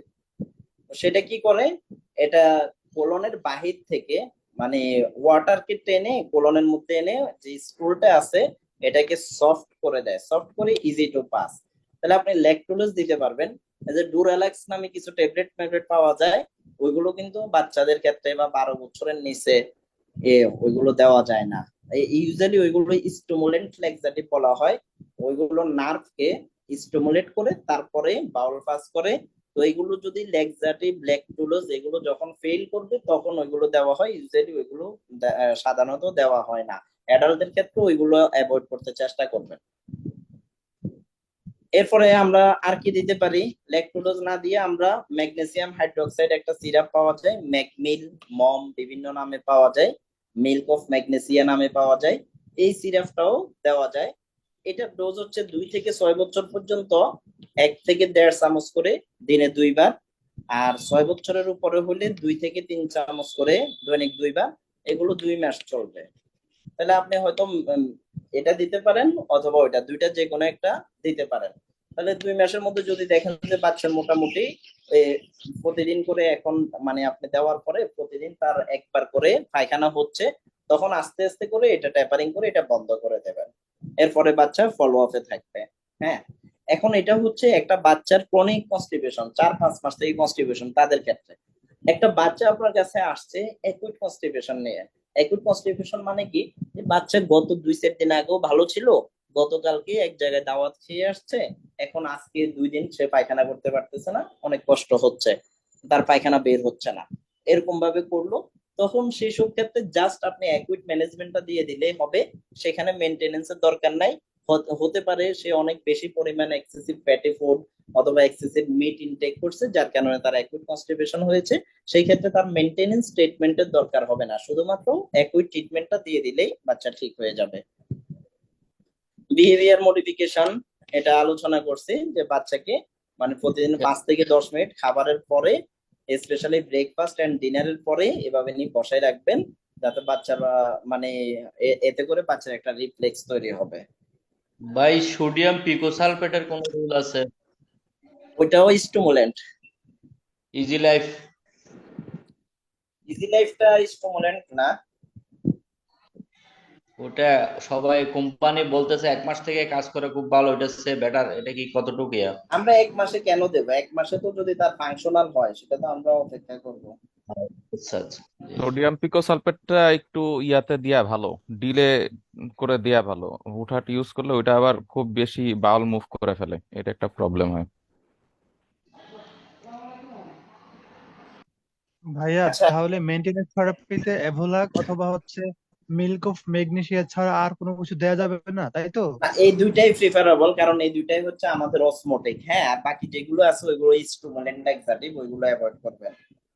ল্যাকটোলোজ, যেটা ল্যাকটোলোজ, মিল্ক অফ ওকে। ম্যাগনেসিয়া, এগুলো তো মোটামুটি তাহলে 2 বছরের পরে যদি কোনো বাচ্চাদের ক্ষেত্রে হয় তাদের ক্ষেত্রে দিব। এর আগে তো তাহলে ল্যাকটোলোজ বা মিল্ক অফ ম্যাগনেসিয়া এগুলো কি তাহলে দেওয়া যাবে 2 বছরের আগে যদি হয়? দেওয়া যাবে, মিল্ক অফ ম্যাগনেসিয়াটা 1 বছরের পরেও দেওয়া যায় যদি দরকার হয়। ক্ষেত্রে কি তাহলে ভাই মানে 2 বছরের আগে কি তাহলে ইয়াটা দেয়া যাবে না, ওই দুই ল্যাকটোলোজ? বছরের আগে তো খুব ইউজুয়ালি হয় না, মানে কনস্টিপেশন হয় না। কনস্টিপেশনের যে বাচ্চাগুলো আসে এগুলো মেইনলি 4 বছরের পরে আসে।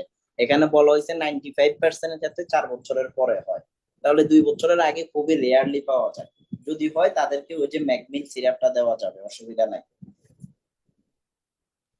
তো ভাই একটা কোশ্চেন ছিল যে যদি গ্লিসারিন সাপোজিটরি দেওয়ার পরে যদি পায়খানা যদি না হয় তখন কি আরেকটা দিতে পারবে সাথে সাথে নাকি?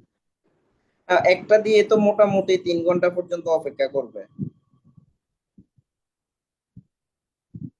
যদি 3 ঘন্টার পরেও যদি না হয় তখন কি আরেকটা দিতে পারবো নাকি? হ্যাঁ, দেওয়া যাবে।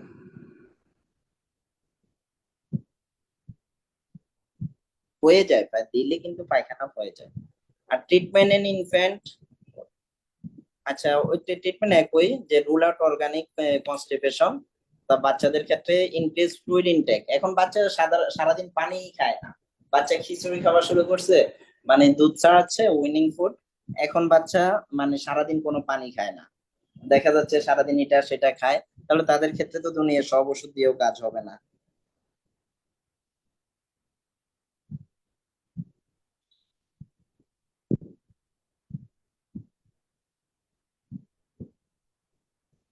অ্যাভয়েড করব কি কি আমরা?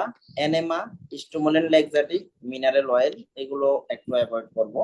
ডিসকন্টিনিউশন মানে আমাদের ট্রিটমেন্ট কখন? তো যে আমাদের যেটা আছে, যদি ল্যাক্সাটিভ, বাচ্চার যদি রেগুলার সফট ডেইলি স্টুল যদি হতে থাকে, এরপরে হচ্ছে no episode of acute constipation or faecal incontinence for 3 to 6 month, তখন আমরা ল্যাক্সাটিভ গুলো বন্ধ করে দেব। ইউজুয়ালি এতদিন অপেক্ষা করা লাগে না। বাচ্চা যদি দেখি যে ভালো আছে, প্রতিদিন একবার করে তার স্কুল পাস হচ্ছে, কোনো সমস্যা হচ্ছে না, তখন এটা বন্ধ করে দেওয়া যায়। ভাইয়া মিল্ক অফ ম্যাগনেসিয়ার একটা কথা বলছিলেন, হচ্ছিল ট্যাপারিং করে আস্তে আস্তে বন্ধ করতে হবে, এটা কি সবসময় ট্যাপারিং করে বন্ধ ট্যাপারিং না, করতে হবে? সবগুলোর ক্ষেত্রে বলছি 2 মাস আমরা দিয়ে দিলাম। 2 মাস দেওয়ার পরে আমরা দেখা যাচ্ছে যে পরবর্তীতে 2 মাসে বাচ্চা সুস্থ হয়ে গেছে, 2বার করে দিলাম, এখন একবার করে দিলাম। একবার করে দিয়ে আস্তে করে এটা বন্ধ করে দেবো। ওটা ট্যাপারিংটা ইম্পর্টেন্ট না, ম্যান্ডেটরি না। জাস্ট হচ্ছে ল্যাক্সাটিভ ডোজ, ধরুন কেউ প্রতিদিন 3 চামচ করে পাচ্ছে, এক বেলা 3 চামচ করে পাচ্ছে, তো তার ক্ষেত্রে হঠাৎ বন্ধ না করে তার ক্ষেত্রে আমরা 2 চামচে গেলাম, 1 চামচে গেলাম, যে যাতে করে দেখতে আমরা বুঝে নেব যে ওটা ওই 3 চামচের কারণে হচ্ছে না, সে টোটালি এখন সুস্থ হয়ে গেছে।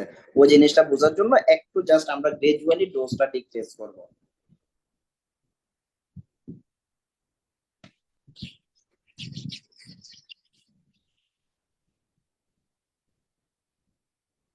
তাহলে ইজি লাইফের কথা যে বলছেন, ইজি লাইফ অ্যাডাল্টদের ক্ষেত্রে দ্বিতীয় সতর্কতা অবলম্বন করতে হবে, স্টিমুলেন্ট ল্যাক্সাটিভ। এখন আমরা দেখি রিফ্র্যাক্টরি কনস্টিপেশন কখন বলবো। Constipation is considered refractory when there is no response to optimal treatment. আপনি 3 মাস ট্রিটমেন্ট দিলেন, দেওয়ার পরেও তার প্রতিদিন একবার করে বাউল পাস হচ্ছে না, তাও দেখা যাচ্ছে মানে আগের মতো কষ্ট হচ্ছে, পেইনফুল ডেফিকেশন হচ্ছে, তখন সেটাকে রিফ্র্যাক্টরি কনস্টিপেশন বলা হবে। এটা এক্সট্রিমলি আনকমন, হয়তো 10,000 20,000-এর মধ্যে একটা পেশেন্ট পাওয়া যেতে পারে। কজ অফ রিফ্র্যাক্টরি কনস্টিপেশন, এটা অর্গানিক কজ, যেমন এখানে হার্টস্প্রাং ডিজিজের কারণে হতে পারে, anorectal abnormality, spinal cord abnormality, motility disorder, hypothyroidism, coeliac disease. Coeliac ডিজিজে তো ডায়রিয়াটা বেশি হয়, কারো ক্ষেত্রে কনস্টিপেশনও হতে পারে, হাইপার ক্যালসেমিয়া, এগুলো রুল আউট করতে হবে। কিছু রেড ফ্ল্যাগ এর কথা বলছি। রেড ফ্ল্যাগ সাইন থাকলে বাচ্চাকে রেফার করে দিবেন, রিফ্র্যাক্টরি কনস্টিপেশন হলে রেফার করে দিবেন গ্যাস্ট্রোএন্টারোলজিস্টের কাছে। এখন কনস্টিপেশনের কমপ্লিকেশন কি হতে পারে? অ্যানাল ফিশার হতে পারে, দেখা যাচ্ছে যে বের হতে হতে ওখানে অ্যানাল ফিশার ডেভেলপ করলো। ফিক্যাল ইনকন্টিনেন্স, সোয়েলিং, যে কাপড় নষ্ট হয়ে যাচ্ছে। ওভারফ্লো ইনকন্টিনেন্স হতে পারে, হ্যাঁ, যে দেখা যাচ্ছে ওটা ব্লাডারকে, ইউরিনের যে ব্লাডারটা আছে ব্লাডার উপর প্রেসার দিবে, ব্লাডার উপর প্রেসার দিয়ে ইনকন্টিনেন্স হবে।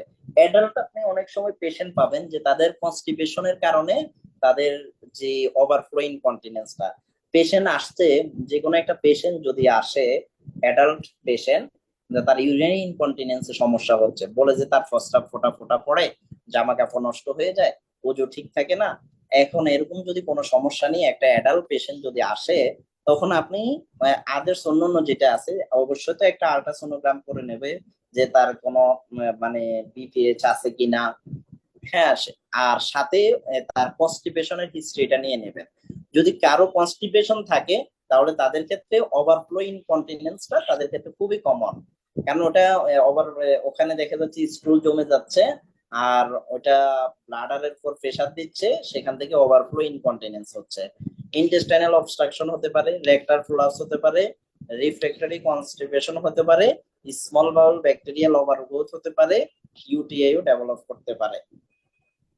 রেড ফ্ল্যাগ সাইন গুলো আলোচনা করছিলাম, এগুলো থাকলে রেফার করে দেবেন।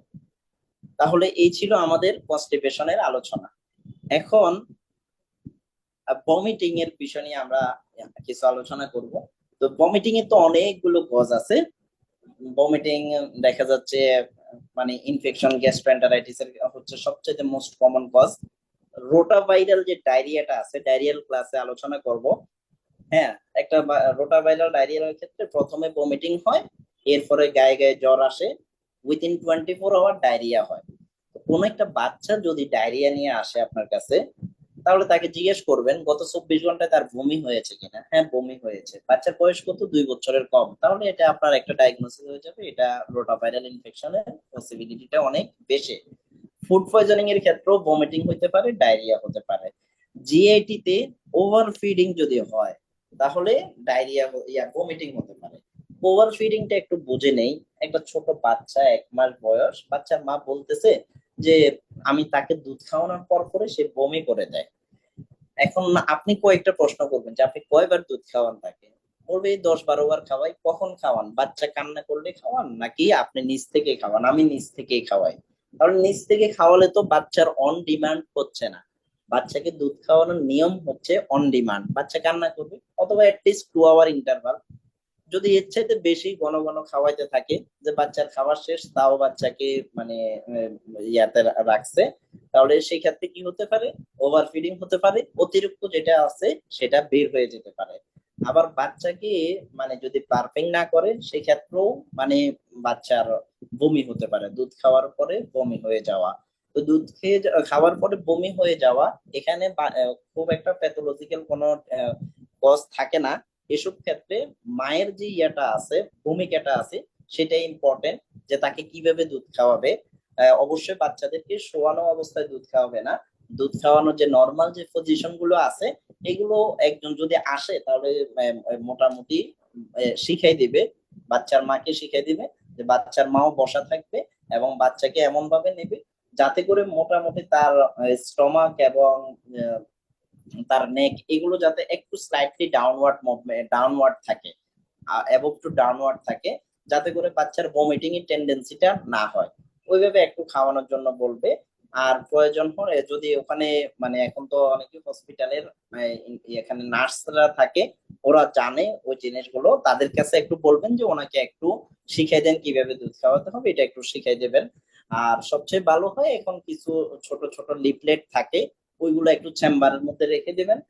এবং সেখানের মধ্যে ছবি সহ খুব সুন্দরভাবে দেওয়া থাকে যে কিভাবে কোন পজিশনে কেমনে রাখবে, এগুলো একটা করে তাদেরকে ধরাই দিবেন যে এইভাবে দুধ খাওয়াতে হবে, তাহলে আর সমস্যা হবে না। জার্ড হলে ভমিটিং হতে পারে। পেপটিক আলসার বাচ্চাদের ক্ষেত্রে এগুলো খুবই কমন। এরপরে জার্ড, পেপটিক আলসার এগুলো অ্যাডাল্টদের ক্ষেত্রে কমন, বাচ্চাদের ক্ষেত্রে এগুলো রেয়ার। খুব একটা বাচ্চাদের জার্ড হওয়ার মতো যেই জিনিসগুলো দরকার, হ্যাঁ, ওইগুলো তো বাচ্চারা এক্সপোজড হয় না, সেই কারণে ভমিটিংটা একটু রেয়ার। তো সবচেয়ে কমন হচ্ছে গ্যাস্ট্রোএন্টারাইটিস, বাচ্চারা যে বমি নিয়ে আসে, বমি ডায়রিয়া এগুলো একসাথে নিয়ে আসে, ওইটা সবচেয়ে কমন। আর এখানে আরো কিছু আছে, অ্যাপেন্ডিসাইটিস, কোলেসিস্টাইটিস, এগুলো রেয়ার। অ্যাপেন্ডিসাইটিসটা একটু কমন, রেয়ারের মধ্যে কমন আর কি। যে রেয়ার যে ডিজিজ গুলো আছে, যে lower abdominal pain, radiate umbilicus flow, right iliac fossa, ওইগুলো নিয়ে আসবে। সাথে ফিভার থাকতে পারে, ভমিটিং থাকতে পারে। এখন red flag sign of vomiting, বাচ্চার যদি শুধু বমি নিয়ে আসছে, যে বাচ্চা বমি করে, অনেক সময় আসবে যে আমার বাচ্চা এমন ভাবে বমি করে যে সে এখান থেকে বমি করছে অনেক দূরে গিয়ে পড়ে, আপনি জিজ্ঞেস করবেন বমিটা কি এমনি জাস্ট আপনার কাপড়ের মধ্যে করে দেয়, নাকি সে এমন ভাবে বমি করে যে মনে হয় অনেক দূরে যায় বমি পড়ে, প্রজেক্টাইল ভমিটিং। তো প্রজেক্টাইল ভমিটিং ওটা পাইলোরিক স্টেনোসিস এর ক্ষেত্রে, অথবা গ্যাস্ট্রিক আউটলেট অবস্ট্রাকশন, যদি এই ধরনের কেস হয়ে থাকে তাহলে পেডিয়াট্রিক যে গ্যাস্ট্রোএন্টারোলজিস্টের কাছে রেফার করবেন। এরপরে আছে bilious obstruction, distal to ampulla of Vater. এরপরে হেমাটেমেসিস, যে বুমের সাথে রক্ত যাওয়া, রাপচার বেরিসিয়াল ব্লিডিং, এগুলো অ্যাডাল্টদের ক্ষেত্রে হয়ে থাকে। এরপরে যেটা আছে, বমি যদি হয় 6 মাস, 8 মাস, 1 বছরের বাচ্চাগুলো বমি নিয়ে আসলে বাচ্চার মাকে যে বিষয়গুলো আপনি জিজ্ঞেস করবেন, যে কতদিন থেকে ভমিটিং, যদি বলে আজ 2 দিন 4 দিন, ডায়রিয়া আছে কিনা, হ্যাঁ ডায়রিয়াও না, কোনো ডায়রিয়া নাই, তা আপনি কিভাবে বুঝলেন ভমিটিং? বলবে সে দুধ খাওয়ার পরে বমি করে ফেলে দেয়। আর কখনো বমি করে যে দুধ খাওয়ার পর পর বমি করে ফেলে দেয়, এরপরে সারাদিন আপনি শোয়াই থাকলে সে ঠিক মতো ঘুমায়? হ্যাঁ ঘুমায়। তার ইউরিন আউটপুট ঠিক আছে? ঠিক আছে। কয়বার হয়? দৈনিক প্রস্রাব কয়বার করে? 6 বারের বেশি যদি প্রস্রাব করে, ইটস ওকে। এরপরে আপনি আরেকটা বিষয় জিজ্ঞেস করবেন, যে তার বয়স, সাপোজ এখন তার বয়স 3 মাস, এখন 3 মাসে তার ওজনটা হওয়া দরকার 4.5 কেজি। যদি দেখেন হ্যাঁ 3 মাসে তার ওজন 4.5 কেজি, ঠিক আছে, তাহলে এটা 5.5 কেজি হবে 3 মাসে। যদি সেটাও ঠিক থাকে, তাহলে এগুলো নিয়ে ভয়ের কোনো দরকার নাই। তাকে কিভাবে দুধ খাওয়াবে, কিভাবে করবে, এগুলো কাউন্সেলিং করে দিবেন। এটা হচ্ছে ফিজিওলজিক্যাল কোনো কারণে যে মানে যদি হয়ে থাকে, সেক্ষেত্রে কাউন্সেলিংটা করে দিবেন, কাউন্সেলিং করে ওদেরকে ছেড়ে দিবেন। ইয়া কাউন্সেলিং করার পরে একটা ডমপেরিডন একটা ড্রপ দিয়ে দেবেন, ডমপেরিডন ড্রপ দিয়ে তারপরে সেখান থেকে বিদায় করবেন। এটা প্রথম একটা বিষয়। আর হচ্ছে যদি বাচ্চার ভমিটিং হচ্ছে, সাথে আপনার জিএটি প্রবলেম আছে, তখন সেই ক্ষেত্রে সেটার অ্যাকুইট একটা ম্যানেজমেন্ট আপনাকে দিতে হবে, বমি কমাতে হবে। কারণ বমি না কমালে তার ফ্লুইড এন্ড ইলেকট্রোলাইট দুইটাই ইমব্যালেন্স হয়ে যাবে, তখন তাদের ক্ষেত্রে একটা অ্যান্টিএমেটিক দিতে হবে। এখন অ্যান্টিএমেটিক দেওয়ার আগে আপনি কয়েকটা বিষয় দেখবেন, যে বাচ্চার ডায়রিয়া আছে কিনা। যদি বাচ্চার ডায়রিয়া থাকে, তাহলে অ্যান্টিএমেটিক পাবে অনডানসেট্রন, যদি ডায়রিয়া থাকে। আর যদি ডায়রিয়া না থাকে, জাস্ট এমনি ভমিটিং, সেটা মানে আপনার স্টমাক কজ হতে পারে, অথবা আপনার জার্ড এর কারণে হইতে পারে, তখন সেই ক্ষেত্রে হবে ডমপেরিডন। ডায়রিয়ার ক্ষেত্রে ডমপেরিডন দেওয়া যাবে না, কারণ ডমপেরিডন কি করে, ডাউনওয়ার্ড মুভমেন্ট, পেরিস্টালসিস বাড়ায়, ডায়রিয়াটাকে আরো বাড়িয়ে দেবে। তাহলে ডায়রিয়া থাকলে ডমপেরিডন দেওয়া যাবে না। আর ইয়া থাকলে, ডায়রিয়ার সময় ভমিটিং থাকলে, সেক্ষেত্রে আপনি অনডানসেট্রন দিবেন। এখন হচ্ছে বাচ্চার ডায়রিয়া ভমিটিং দুইটাই আছে, বাচ্চাকে ওষুধ মুখে দেওয়া যাচ্ছে না, ওষুধ মুখে দিলে বমি আরো বেড়ে যায়, সেক্ষেত্রে আপনি ওরালি না দিয়ে তাকে আইভি দিবেন। আইভি তাকে একটা ইনস্টেট দিবেন, দেওয়ার পরে তারপরে ওরাল ম্যানেজমেন্টের মধ্যে যাবেন, যে তার আগে বমিটা কন্ট্রোল করতে হবে। আর যদি দেখা যাচ্ছে যে না, তার বমি খুব বারবার হচ্ছে, মানে 3-4 বারের বেশি বমি হয়ে যাচ্ছে, বমির কারণে বাচ্চা ডিহাইড্রেশন হয়ে গেছে, তখন বাচ্চাকে আপনি ওই যে ফ্লুইড এন্ড ইলেকট্রোলাইট, একটা ইলেকট্রোলাইট চেক করতে হবে, হসপিটালে অ্যাডমিট রেখে তার ট্রিটমেন্ট দিতে হবে, যদি বাচ্চা ডিহাইড্রেশন হয়ে যায়। আর যদি ডিহাইড্রেশন না হয়, তাহলে বাচ্চাকে হোম ম্যানেজমেন্ট দিতে পারবেন। সেক্ষেত্রে মনে রাখবেন, ডায়রিয়া থাকলে এমিস্টেড, আর ডায়রিয়া না থাকলে ডমপেরিডন। এখন ডমপেরিডনের ডোজটা আমরা কতটুকু দেব?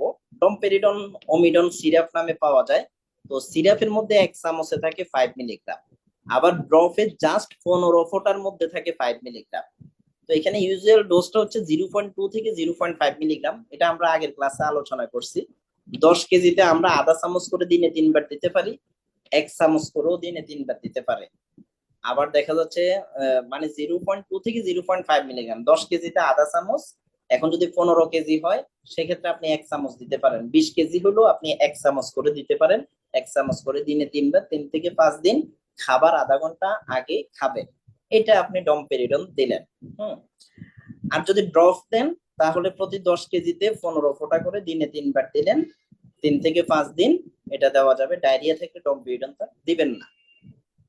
এখন আমরা দেখি অনডানসেট্রন। অনডানসেট্রনের আমরা যেটা আছে এটা হচ্ছে 5-HT3 অ্যান্টাগনিস্ট। অনডানসেট্রনের একটা সাইড ইফেক্ট হচ্ছে কনস্টিপেশন করা, এটা একটু মনে রাখবেন। অনডানসেট্রনের একটা সাইড ইফেক্ট হলো একটা কনস্টিপেশন করা। সিলিয়াক ডিজিজ, তো সিলিয়াক ডিজিজের মধ্যে সরি আইবিএস এর কথা বলতে চাচ্ছিলাম, যে ইরিটেবল বাউল সিনড্রোম যেটা আছে, ইরিটেবল বাউল সিনড্রোমের টাইপ ডি, যেখানে ডায়রিয়াটা প্রিডমিনেন্ট থাকে, সেখানের ক্ষেত্রেও আপনি অনডানসেট্রনটা দিয়ে ট্রিটমেন্ট করতে পারেন। ডেভিডসনে আছে 5-HT3 অ্যান্টাগনিস্ট, অনডানসেট্রন ডাইরেক্টলি উল্লেখ নাই, সেখানে দেওয়া আছে 5-HT3 অ্যান্টাগনিস্ট, 5-হাইড্রোক্সিট্রিপটামিন 3 অ্যান্টাগনিস্ট। ওইটার সাইড ইফেক্ট হচ্ছে কনস্টিপেশন করা, ওইটা আপনি দিতে পারেন। আইবিএস টাইপ ডি, একটা পেশেন্ট আসছে যে তার অ্যাবডোমিনাল পেইন এবং তার রিকারেন্ট ডায়রিয়া হয়, খাবারের পরে তার পেট ব্যথা করে, পেট মোচড় দিয়ে ওঠে, পায়খানাতে গেলে ডায়রিয়া শুরু হয়, এরকম তার দীর্ঘদিন থেকে সমস্যা, এবং দেখা গেছে বাউল পাস করলে সে সুস্থ হয়ে যায়। ওইটা হচ্ছে আইবিএস টাইপ ডি এর একটা সিমটমস। ডি বলতে ডায়রিয়া। আইবিএস কয়েক প্রকার আছে, আচ্ছা ওইগুলো আলাদা আলোচনার বিষয়।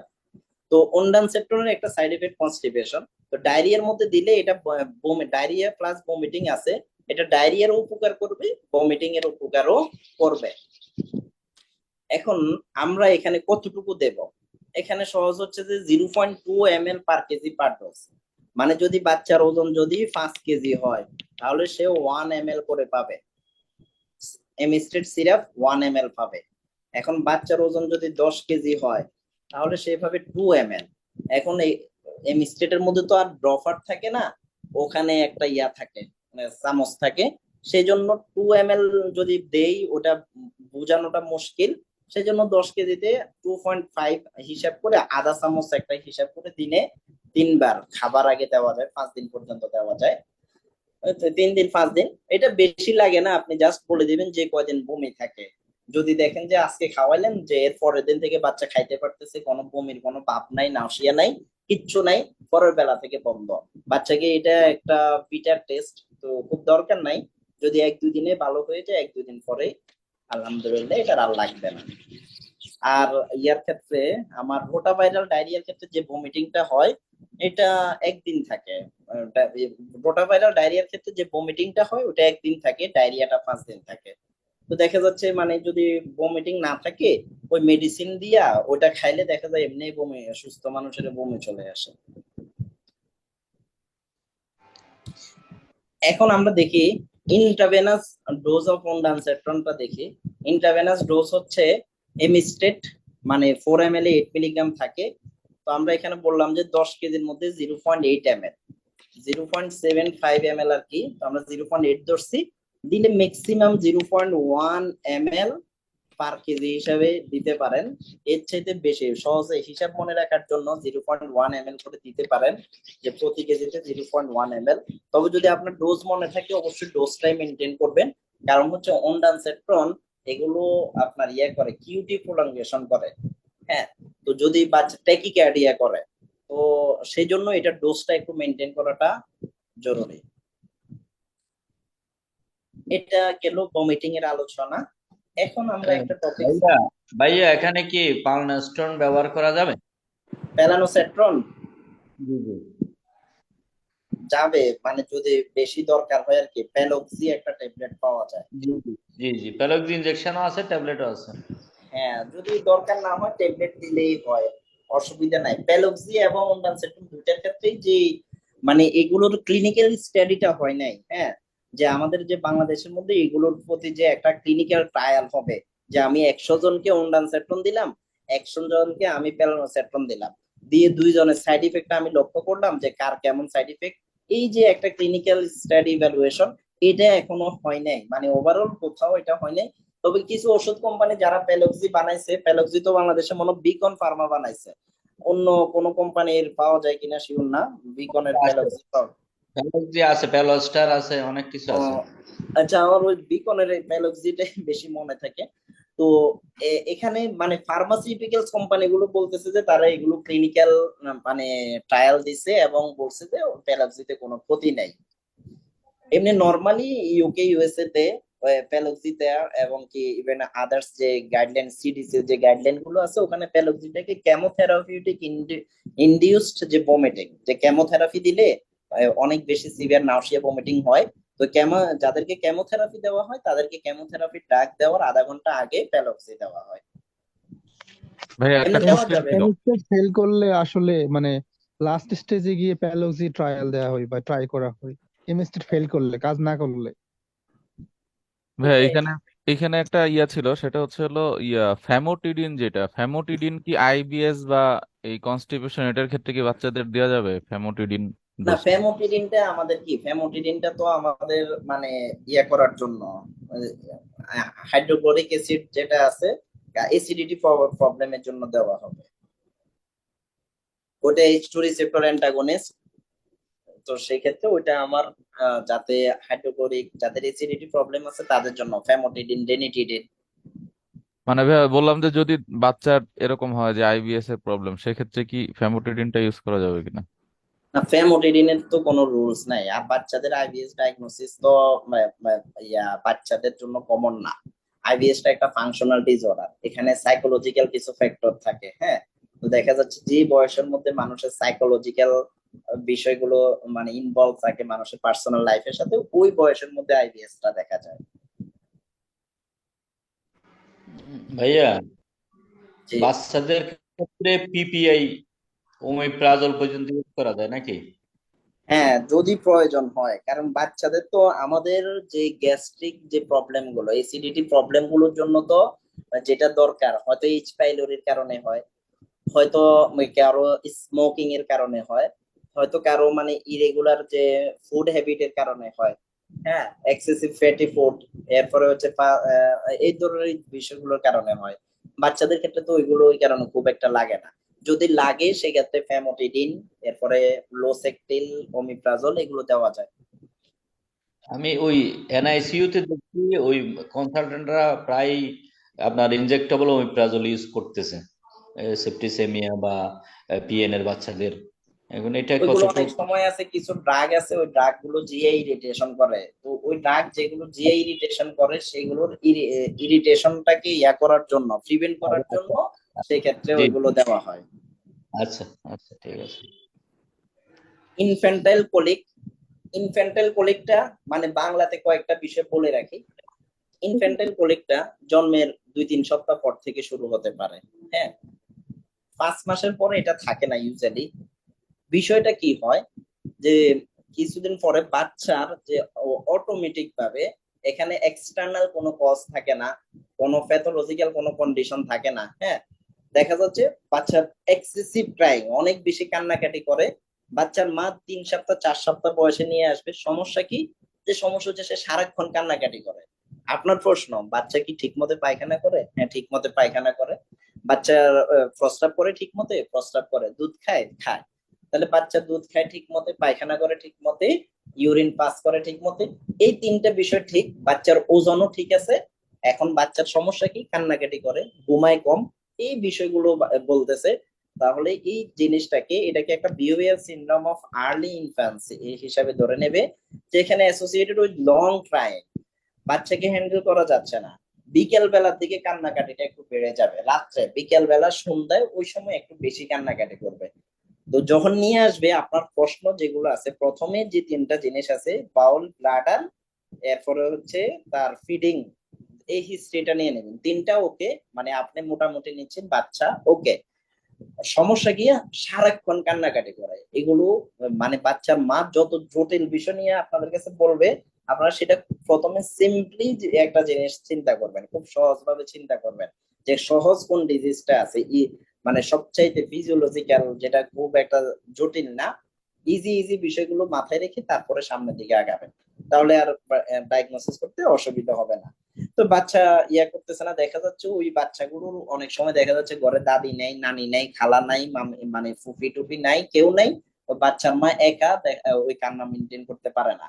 তো এইসব ক্ষেত্রে ইনফ্যান্টাইল কোলিকের বাচ্চাগুলোর জন্য ফ্যামিলি সাপোর্টটা খুবই ইম্পর্টেন্ট।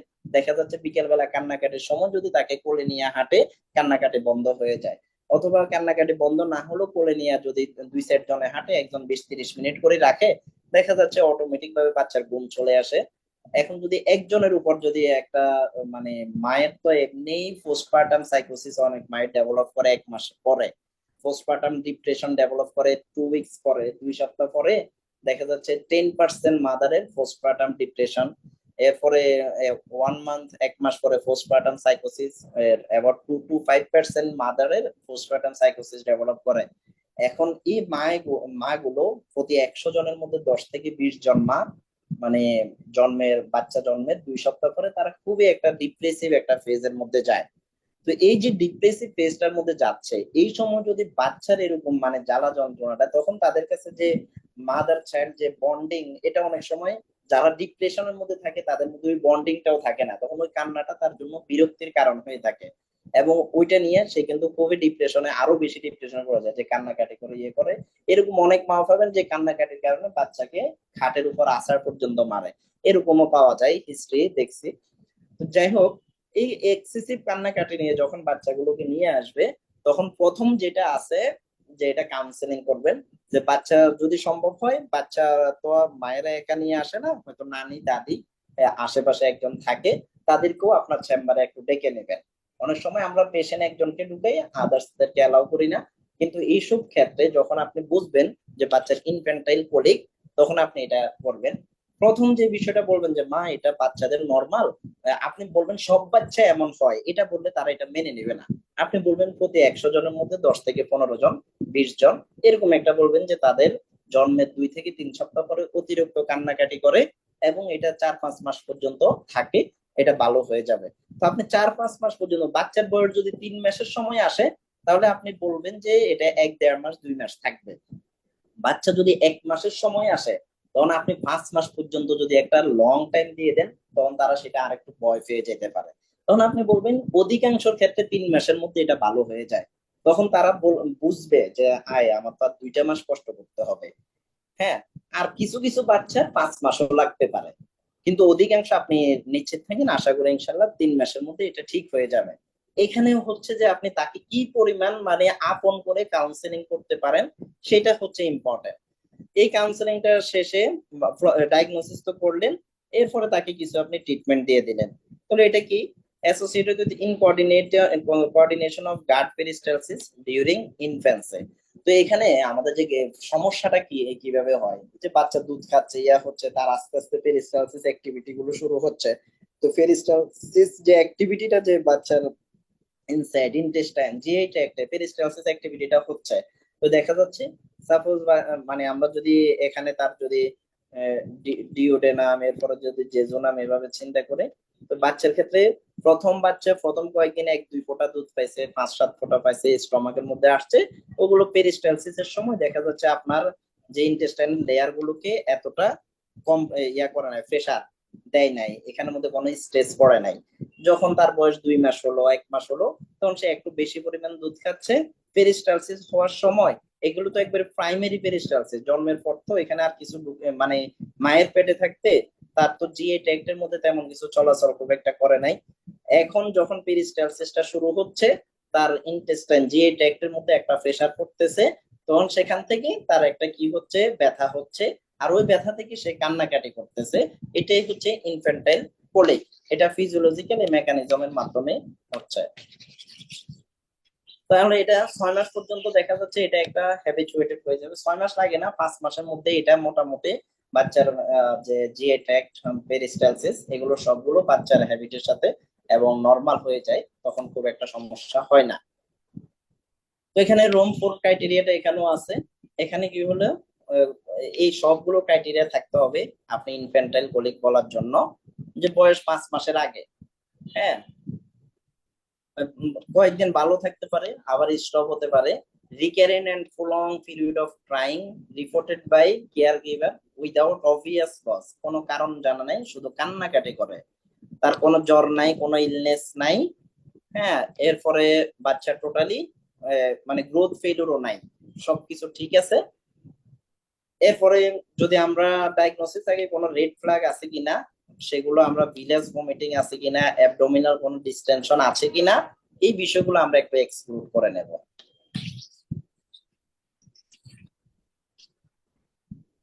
ট্রিটমেন্টটা কি? এটার ফার্স্ট লাইন ট্রিটমেন্ট হচ্ছে কাউন্সেলিং, কাউন্সেলিং, কাউন্সেলিং। খুবই ভালোভাবে একটু কাউন্সেলিং করতে হবে। বার্পিং আফটার ফিড, খাবারের পরে অনেক সময় বাচ্চারা দুধ খাওয়ার সময় যদি অ্যাবনর্মাল পজিশনে খায় কিছু বাতাস ঢুকে যায়, সেজন্য একটু বার্পিং করে নিতে হবে। বার্পিংটা কি? বাচ্চাটাকে একটু শোল্ডারের উপর নেবে, মাথাটা একটু বাহিরে মানে শোল্ডারের একটু উপরে থাকবে, যাতে ওটা বাহির থেকে একটু ঝুঁকে পড়ে থাকে। তখন এভাবে কিছুক্ষণ হাঁটাহাঁটি করলে, 10-20 মিনিট হাঁটাহাঁটি করলে, অথবা অনেক সময় ফিটে একটু হাত রেখে হাত মালিশ করে দিলে অনেক সময় কি হয় যে বাতাসগুলো খাবারের সময় দুধ খাওয়ার সময় ভিতরে ঢুকছে ওইগুলো বের হয়ে যায়। তো ওইটাও অনেক সময় কি করে, অনেক সময় বাতাস ঢুকার কারণেও এরকম বাচ্চার ইনফ্যান্টাইল কোলিকটা বাড়তে পারে। সেজন্য একটু বার্পিং করলে ওটাতে ভালো ইয়া পাওয়া যায়।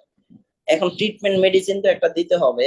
তো মেডিসিনের মধ্যে আমরা দেব সিমেথিকন এন্ড ডমপেরিডন। তো ডমপেরিডনটা পেরিস্টালসিসে একটু সুবিধা করবে। তো সেখানের মধ্যে সিমেথিকন আমাদের ফ্লাকল নামে পাওয়া যায়, পেডিগ্যাস নামে পাওয়া যায়, গ্যাসনিল নামে পাওয়া যায়। এখন সব বাচ্চার মা কিন্তু এটা জানে, একবারে 100 জনের মধ্যে 90 জনে ফ্লাকল জানে। তো আপনি ফ্লাকল দিলেও তাদের মধ্যে মনে হয় কি ওষুধ দিল। তো সেজন্য আপনি একটু এখানে যেহেতু ইম্পর্টেন্ট বিষয়টা হচ্ছে মাকে আপনি একটু স্যাটিসফ্যাকশন দেওয়া, মাকে একটু আপনি এনশিওর করা। তো সেজন্য আপনি এমন একটা ব্র্যান্ড নিতে পারেন, পেডিগ্যাস লিখতে পারেন, গ্যাসনিল লিখতে পারেন। যেটা কমন সেটা একটু অ্যাভয়েড করেন। তো 1 মাস পর্যন্ত এগুলো ড্রপ আগে বলছি, 1 মাস পর্যন্ত প্রতি কেজিতে 1 ফোঁটা করে দিনে 3 বার, 1 মাসের পর প্রতি কেজিতে 2 ফোঁটা দিনে 3 বার, সর্বোচ্চ আপনি 15 ফোঁটা করে দিতে পারেন। এটা হচ্ছে ফ্লাকল, পেডিগ্যাস, গ্যাসনেলের ইয়াটা। আর ডমপেরিডন আপনি সাথে একটা দিতে পারেন, সেটাও একই, ডোজটা একই, যে 10 ফোঁটা করে দিনে 3 বার আপনি দিয়ে দিতে পারেন 5 কেজি হলে। এটা আপনি 2 সপ্তাহের জন্য দিয়ে দেন, আর কাউন্সেলিংটা আপনি একটু করাই দেবেন।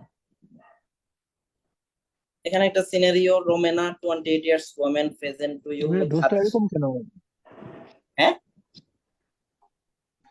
প্রথম মাসে ডোজ একরকম এবং পরবর্তী মাস থেকে প্রতি কেজিতে 2 ফোঁটা ডমপেরিডন এবং ফ্লাকল, মানে 1 মাস এখানে পর্যন্ত। হচ্ছে প্রথম মাস পর্যন্ত এখানে প্রতি কেজিটা আমাদের যেটা আছে 2.5 কেজি পর্যন্ত। তো বাচ্চা নিওনেট ইনফ্যান্টদের ক্ষেত্রে একটু ডোজটা একটু কম আর কি। আর ইনফ্যান্ট যে 1 মাসে 28 দিন যদি শেষ হয়ে যায়, ইনফ্যান্ট ইয়েটা শেষ হয়ে যায়, তখন ডোজটা একটু ইনফ্যান্টের একটু ডাবল হয়। আচ্ছা আচ্ছা, বুঝতে পারছি। এখানে সিনারিওটা জাস্ট এটা আর কি, বাচ্চা নিয়ে আসছে 3 মাসের বেবি, তার কমপ্লেন হচ্ছে এক্সেসিভ ক্রাইং, বাউল ব্লাডার নরমাল, কোনো জ্বর নাই, অ্যাসোসিয়েটেড আদার কোনো ডিজিজ নাই। মানে তাহলে আহ, তার ডিএক্স আরএক্স ইনফ্যান্টাইল কোলিক হিসেবে আপনি ট্রিটমেন্টটা দিবেন। এক্স infantile colic, counselling the family members, প্লাকল ড্রপ দেন, মোটিক্যাট দেন। ভাইয়া, ইনফ্যান্টাইল করলে কি অ্যাবডোমিনাল ডিস্টেন্ডেড বা একটু পেট ফাঁপা এরকম টাইপ হয়ে থাকবে, না শুধুমাত্র কান্নাকাটি?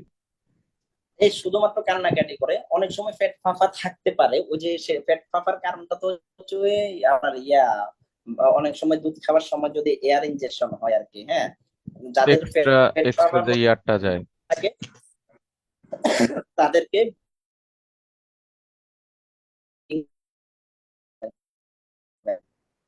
যে দুধ খাওয়ানোর পরে আপনি বার্পিং করেন, পরে ব্যায়াম করেন কিনা, হ্যাঁ ওইটা একটু জিজ্ঞেস করতে হবে।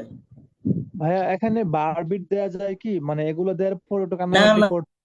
বারবিট তো ভাই, বারবিটটা তো আমাদের মানে এগুলো তো সিএনএস ডিপ্রেশন করে। বারবিটটা তো খুবই সিডাটিভ একটা ড্রাগ। অনেকে বারবিট দিয়ে দেয়, অনেকে টোফেন দিয়ে দেয়। হ্যাঁ, এই প্রথম যে বিষয়টা আছে এটা তো কোনো ডিজিজই না। তো যেটা ডিজিজ না সেটার জন্য আমরা কেন একটা সিএনএস ডিপ্রেসিভ ড্রাগ আমরা তাকে কেন দেবো? হ্যাঁ, অনেক সময় তো অনেক বেবিদের ক্ষেত্রে দেখা যায় যে এই মেডিসিন গুলো দেওয়ার পরও অনেক বেশি কান্নাকাটি করে। অনেক হসপিটাল মানে সিজার হয়েছে, সিজার হওয়ার পর পরই সাথে সাথে দেখা যায় যে এই যে ফ্লাকো, তারপর হচ্ছে আপনার ইয়া দেওয়ার পরও, ডমপিডিন দেওয়ার পরও কান্না সহজে বন্ধ হয় না, এবং বাচ্চা সারা রাত কান্না করতে থাকে, পেশেন্ট পার্টি খুব বেশি ইয়ে হয়ে যায়। তো ওদের ক্ষেত্রে কি বারবিট ইউজ করা যাবে কিনা? কারণ স্যারদের কাছে গেলে, সিনিয়র স্যারদের কাছে রেফার করা হলে কিন্তু ওনারা অনেক সময় দেখা যায় যে বারবিট দিচ্ছে। বারবিটের কোনো রুলস রুল নাই, আগে আপনি এটা জেনে রাখেন। হ্যাঁ, সেকেন্ড যে বিষয়টা আছে, যে অতিরিক্ত মাত্রায় জ্বালা যন্ত্রণা দেওয়ার কারণেই কিন্তু স্যাররা বারবিটটা দিয়ে দেয়, যে বারবিট দিলে খুব লো ডোজে দেওয়া হয় যাতে করে বাচ্চার ঘুম চলে আসে, কোনো ইয়া না হয়। কিন্তু এটা যদি পেশেন্ট পার্টিকে বোঝানো যায়, না দেওয়াটাই বেটার।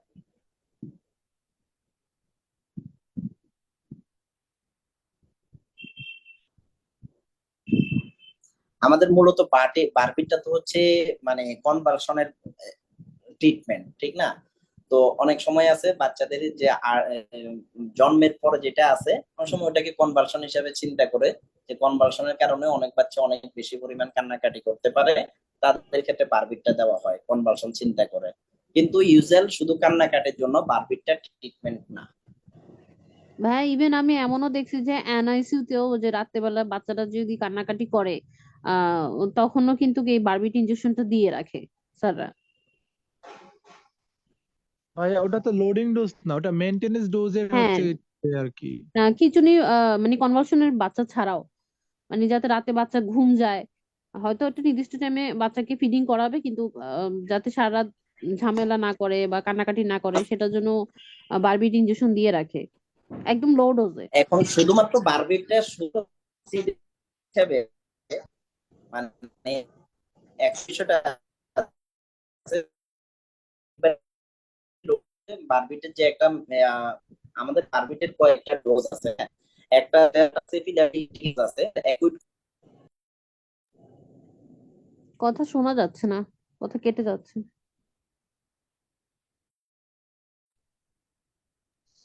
আমি হচ্ছে একটা হসপিটালে যখন ডিউটি করছিলাম, তখন এরকম ইনফ্যান্টাইল কোলিকের বাচ্চা ছিল, মানে কান্নাকাটি। পরে হচ্ছে পেশেন্ট পার্টিকে কাউন্সিলিং করে দিয়েছি যে আসলে যেহেতু ডিস্টার্ব করছে এটা ঘুমাবে। পরে স্যার পরে এটা অমিট করে দিয়েছে, বললো বারবিট লাগবে না। অনেকেই পছন্দ করে, অনেকেই পছন্দ করে না বারবিটটাকে। পেশেন্ট পার্টি বেশি টক্সিক হলে তখন স্যাররা দেখি মানে বেশি প্রেসক্রাইব করে। আসলে টক্সিকের ব্যাপার স্যাপার না, বাচ্চাকে খাওয়াচ্ছে, বার্পিং করাচ্ছে, তারপরও বাচ্চা কান্নাকাটি করতেছে, সারা রাতই কান্না, কন্টিনিউয়াস কান্না, এমনি এমনি কোনো কান্না না, বাচ্চা আদার কোনো প্রবলেম নাই, কন্টিনিউয়াস কান্না করতেছে, তখন বারবিট দেওয়া ছাড়াই আর কোনো উপায় থাকে না। আর ভাইয়ার কথাগুলো শোনা যাচ্ছে না, ভাইয়ার লাইনটা সম্ভবত ডিসকানেক্ট হয়ে গেছে। আপু এটা হচ্ছে আমাদের পার্সোনাল ট্রিটমেন্ট আর কি।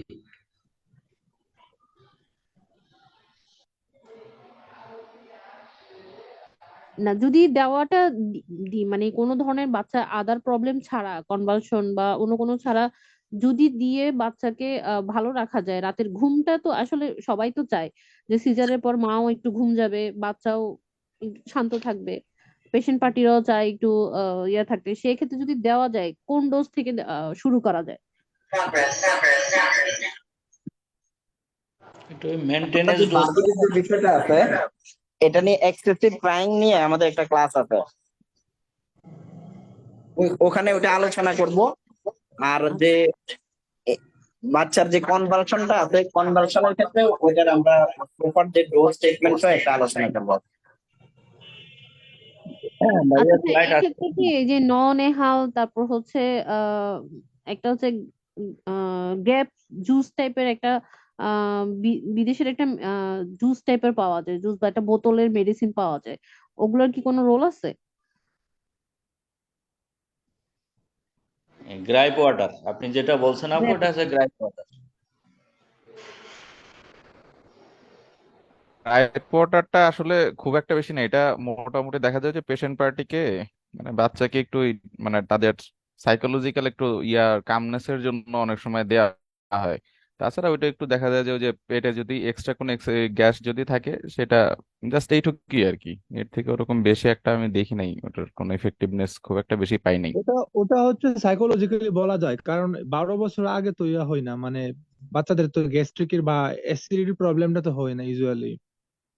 হ্যাঁ হ্যাঁ সেটাই, ওই যে দেখা যায় যে ওই যে কিছু ফাউল গ্যাস হয়ে যায়, ওই ইয়ারটা যায় ব্রেস্ট ফিডিং এর টাইমে, ওই যে তখন হচ্ছে হলো বাচ্চাদের ওই গ্যাসের একটা প্রবলেম থাকে, তখন হালকা পাতলা কান্না করে, তখন ওই যে গ্রেপ ওয়াটারটা দেওয়া হয়, ওটার খুব একটা ইফেক্টিভনেস আমার কাছে মনে হয় না আছে। এটা patient party plus patient to patient very করে, কারণ আমি আমার কিছু রিলেটিভকে দেখেছি ওটা দিয়ে খুব ভালো কাজ, মানে ওনারা রেজাল্ট পাইছে। আবার অনেকে মানে ডক্টরদের মধ্যেও ইভেন অনেকে বলছে যে হ্যাঁ ওনারা ওনাদের বাচ্চাদেরকে খাওয়ায় ভালো রেজাল্ট পাইছে। আবার কেউ কেউ বলছে যে খুব একটা কাজ দেয় না। আমার মনে হয় এটা পেশেন্ট টু পেশেন্ট ভেরি করে। হতে পারে ওই যে আপনি মানে কিভাবে করে ট্রিট করতেছেন আপনার বাচ্চাকে সেটার উপরে ডিপেন্ড করতেছে আর কি। আর অনেক সময় পেশেন্ট পার্টিতে দেখা যায় যে ওই কিছুদিন পর তো এমনি সুস্থ হয়ে যাচ্ছে, তো তখন দেখা যায় যে পেশেন্ট পার্টি মনে করতেছে ওইটার জন্য এফেক্ট সুস্থ হয়ে যাচ্ছে এইটুকু। আচ্ছা, এই তো ইনফ্যান্টাইল কোলিক নিয়ে আলোচনা করতেছে ভাইয়া। আমি যতটুকু জানি যে একটা হচ্ছে বাচ্চা জন্মের প্রথম দিন থেকেই খুব কান্নাকাটি করতেছে। আর আরেকটা হচ্ছে ইনফ্যান্টাইল কোলিক বলে যে বাচ্চার সাধারণত বেস্ট ফিডিং করার সাধারণত মনে হয় 1 মাস পর থেকে কন্টিনিউয়াস 3 থেকে 6 মাস পর্যন্ত যদি কান্নাকাটি এরকম প্রতি রাতে হতে, ওইটা হচ্ছে ইনফ্যান্টাইল কোলিক বলে। এই দুইটার মধ্যে কি কোনো পার্থক্য আছে কিনা, যে একদম জন্মের প্রথম দিন থেকে কান্নাকাটি করতেছে, আরেকটা হচ্ছে অনেক বাচ্চা দেখা যায় যে কান্নাকাটি করতেছে না, ঠিক 1 মাস পর থেকে হচ্ছে ওর মানে এই ইনফ্যান্টাইল কোলিকের প্রবলেম শুরু হয়েছে। এটার মধ্যে কোনো ডিফারেন্স আছে কি? এখানে যে বিষয়টা আছে, বাচ্চার একদিনের পর যে কান্নাকাটি করাটা আছে ওইটা আমরা নিউনেটোলজি মধ্যে আলোচনা করব। সেখানে অনেকগুলো কজ আছে, মানে জন্মের প্রথম দিনে মানে প্রথম দিন যে কান্নাকাটিটা করে, সেক্ষেত্রে বাচ্চা অনেক সময় কান্নাকাটি করে, মানে সে কিছু খায় নাই, ফিডিং এর কারণে কান্নাকাটি করতে পারে, একটা কজ আছে। বাচ্চা নিউনেটাল কনভালশন থাকতে পারে কারো ক্ষেত্রে, সেটার জন্য বাচ্চা কান্নাকাটি করতে পারে। আর বাচ্চার যদি আদার্স কোনো অ্যাবনর্মালিটি, কনজেনিটাল যদি কোনো অ্যাবনর্মালিটি থাকে, সেটার জন্য কান্নাকাটি করতে পারে। আচ্ছা ভাইয়া। ঠিক আছে, প্রসিড।